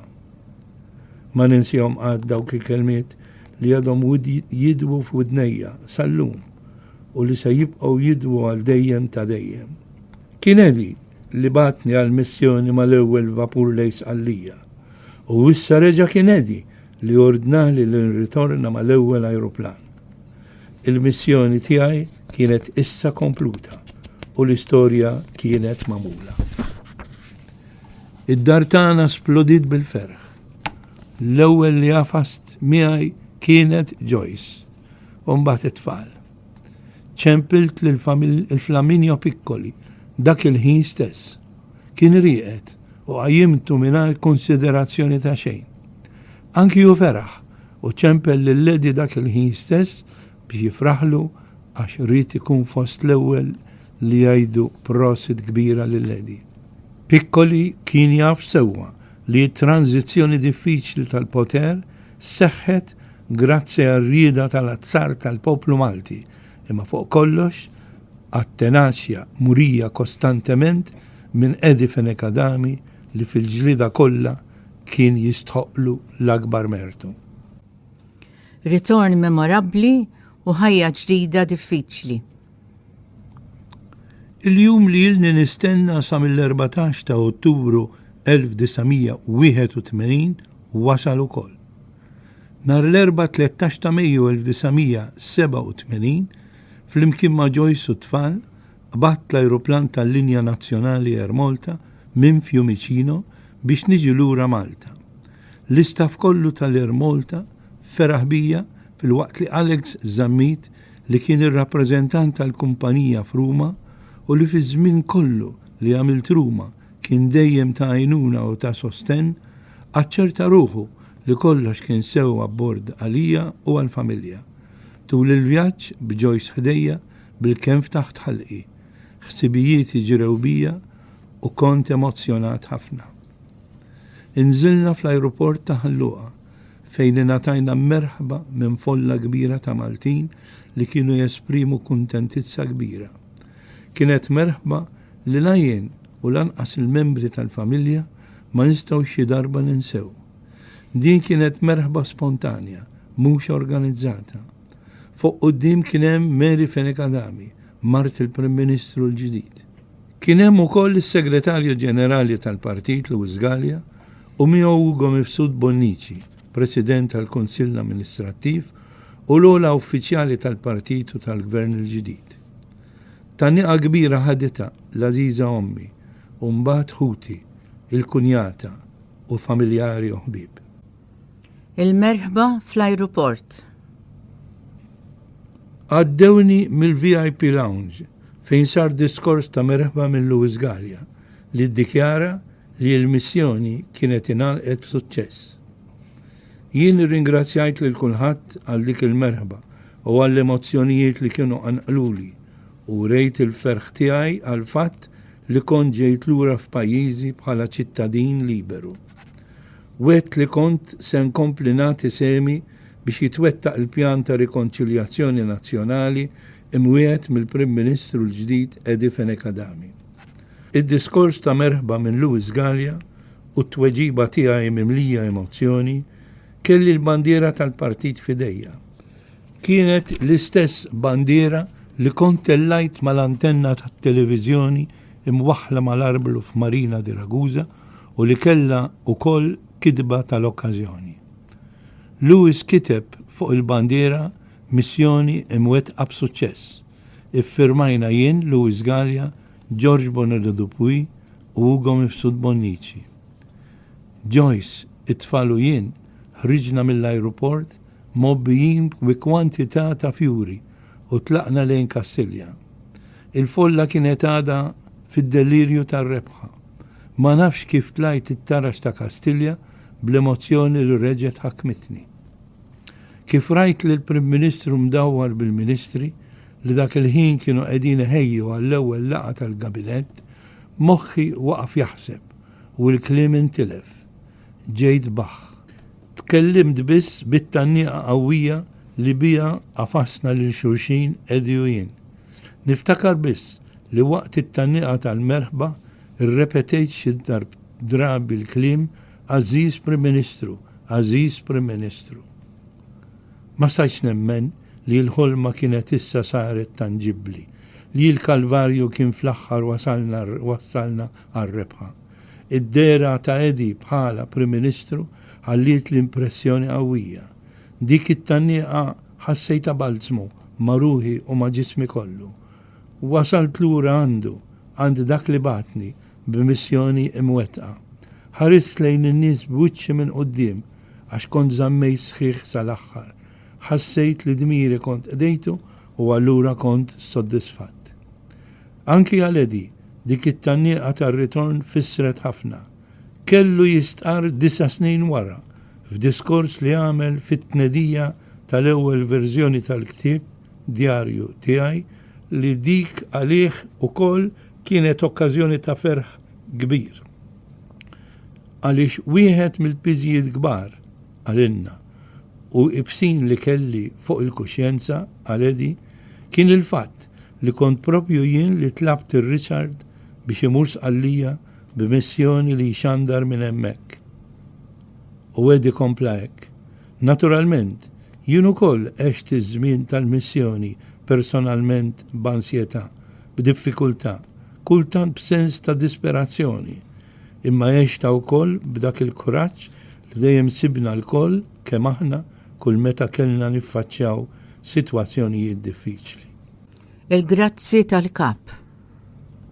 Qalbi u qalb il-kap tagħna kienu jħabtu bl-istess ritmu. Tul dawk is-snin konna niddependu minn xulxin. Jien kont niddependi mill-enerġija u mill-attenzjoni tiegħu. Fil-waqt li hu kien jiddependi mill-ħila tiegħi biex il-proġett tax-xandir jirnexxi. Konna f'ċirkustanzi differenti, iżda f'sintonija l-ħin kollu. Anki meta għext waqtiet li ħassejt niminsi. Edi kien ispirazzjoni għalija biex stajt insib l-enerġija meħtieġa biex inkompli nirreżisti. Għalija u kienu għadu xhieda ħajja tal-prinċipji sani u tal-valuri prezzjużi li huma l-għoża ta' ġenerazzjonijiet sħaħ taċ-ċiviltà Maltija. Prova ta' dan, is-sentiment qawwi, insiba mill-inqas fi 3 okkażjonijiet wara ir-ritorn tiegħi f'pajjiżi. F'waħda minn dawn l-okkażjonijiet, Edi stqar pubblikament bl-aktar mod umli u sinċir dak li kien iħoss għalija u għall-familja tiegħi waqt li konna barra. Dan kien meta ppreżentani bħala kandidat għall-elezzjoni ġenerali tal-1992 fil-ġonna tal-Melita għal-Balzan. Dakinhar quddiem il-folla miġbura talabni maħfra għal 3 darbiet. Qal quddiem kulħadd, irrid nitlob maħfra lil Richard u lill-familja tiegħu għadbatija li kellhom jgħaddu minna għal snin sħaħ il-bot minn pajjiżhom. U mbagħad dar fuqi u qalli, aħfirli, jien inħsat, ġietni oqla fi griżmejja u ma flaħx nitkellem. Lil Joyce qabżitilha dema. Louis Gallia li kien preżenti fuq il-palk tani ħarsa ta' solidarjetà. Dakinhar ma sibtx kliem biżżejjed biex ngħid lil Edi li ma kellix x'naħfirlu. Jien naħfir lil kap tiegħi u taxix. Kienu ħafna dawk li għax kienu qrib Edi kienu konxi mill-preokkupazzjoni tiegħu fuqi u fuq il-familja tiegħi tul is-snin li kont barra. L-iktar fosthom kienu Louis Gallia u Father Charles Vella.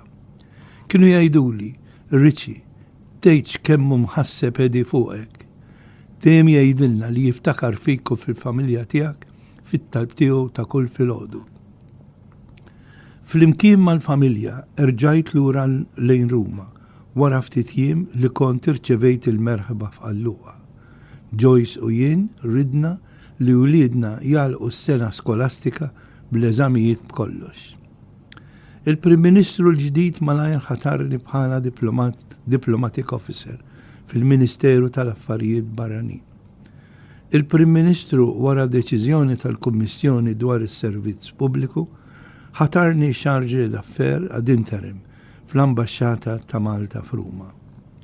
Il-Gvern Taljan laqa bi pjaċir in-nomina tiegħi u naf li l-kap tal-Farnesina, Erin Darin, li kien serva bħala ambaxxatur tal-Italja f'Malta u li wara li rtira kien għażel li jgħix il-kumplament ta' ħajtu f'pajjiżna, kien qed jistenna li nkompli bħala ambaxxatur. U kien esprima diżappunt li ma komplejtx inservi fl-ambaxxata. Kien ukoll esprima riservi dwar dak li ġi warajja, ma kellux ikun. Bekk sakemm kontadni Ruma, ħadd it-tmexxija tal-Ambaxxata ta' Malta. Kont kuntent ħafna għax wara li servejt bħala ambaxxatur informali tal-Maltin ta' Rida Tajba, issa kont ukoll qiegħed immexxi l-ambaxxata formalment. Tħaltilha għax-xogħol bla telf ta' żmien. L-istaff kollu ta' dak iż-żmien irriserva li merħba sabiħa minkejja fis-6 snin li dawn fis-Qallija u f'Ruma qatt ma kont sibt għajnuna minn ebda impjegat fl-ambaxxata u dan għal raġunijiet ovvji.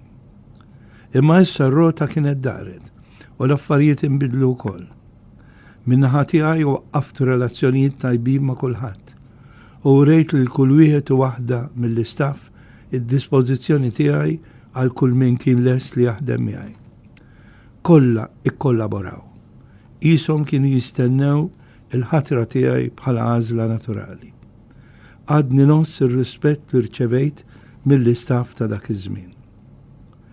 Kelli okkażjoni li nħossni kburi meta ilqajt lil-Ledi Fenekadami fl-Ajruport Internazzjonali ta' Fiumicino bħala chargé d'affaires ad interim fl-ewwel żjara formali tiegħu f'Ruma bħala Prim Ministru ta' Malta.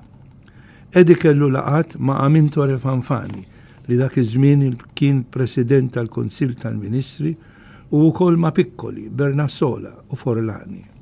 Kien xieraq li l-ewwel sinjali ta' ħbiberija sinċira u ta' gratitudni wara l-elezzjoni imur għal dawn il-mexxejja li segwew mill-qrib il-ġirajiet ta' Malta b'ansjetà speċjali u li jurew solidarjetà sħiħa mal-kawża politika tagħna bħala poplu Malti. F'nofs is-sajf, Joyce u jien iddeċidejna li nirritornaw bil-familja definittivament f'Malta.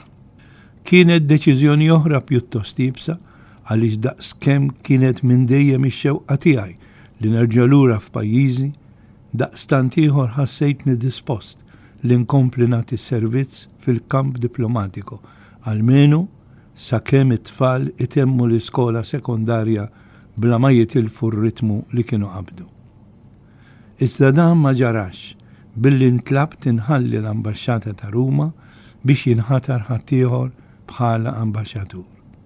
Kontrarjament għal dak li kienu qaluli ftit qabel f'livelli għolin tal-gvern, saret għażla li kienet tinjora għal kollox il-ħiliet magħrufa tiegħi li kienu rikonoxxuti minn fuq net l-istess kif kienet rikonoxxuta l-idonejità tiegħi għal post. Unħatret persuna oħra. Din il-mossa weġġetni ħafna u tatni dispjaċir kbir.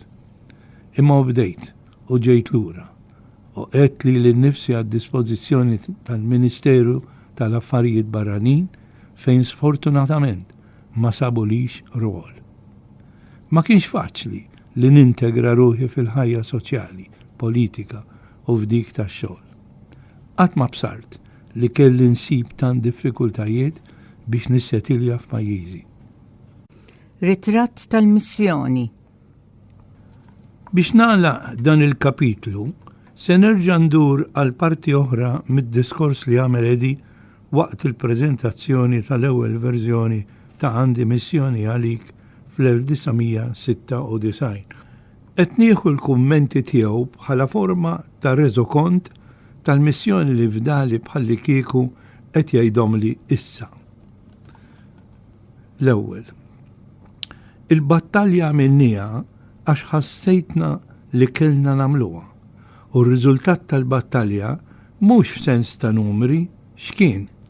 X'fissret il-battalja li biha rebħu pajjiżna x-xandir ħieles u l-libertà tal-espressjoni. It-tieni. L-ewwel net x'fissret f'termini umani. Għandkom ritratt ta' Richard kif nafuh.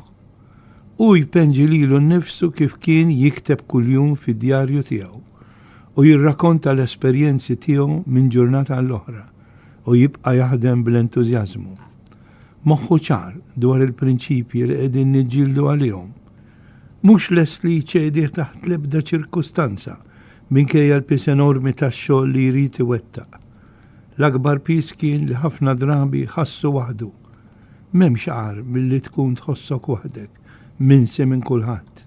Ma kienx minsi, kien dejjem fi ħsiebna, imma b'ħafna momenti hekk kien iħossu. U meta ħassu hekk stqarru fid-djarju. U s-solitudni tiegħu ma damitx ġimgħa jew xahar, ma damitx sena jew sentej, damet 6 snin. Kien żmien twil u partikolarment diffiċli, aktar u aktar l-ewwel sentejn li qatta fi sqallija. Quotazzjoni oħra. Is-solitudni ġġib it-taqtih tal-qalb. Richard ħass nuqqas qawwi u jien dan napprezzah ħafna. Kont napprezzah dak iż-żmien tal-lontananza ta' Richard u napprezzah aktar illum, snin wara. Issa li qrajt il-ktieb li ġelni nifhem li ma konniex nikkomunikaw miegħu biżżejjed. U jilmenta diversi drabi li l-partit ma kienx qed jagħtih l-attenzjoni li kienet tixraqlu.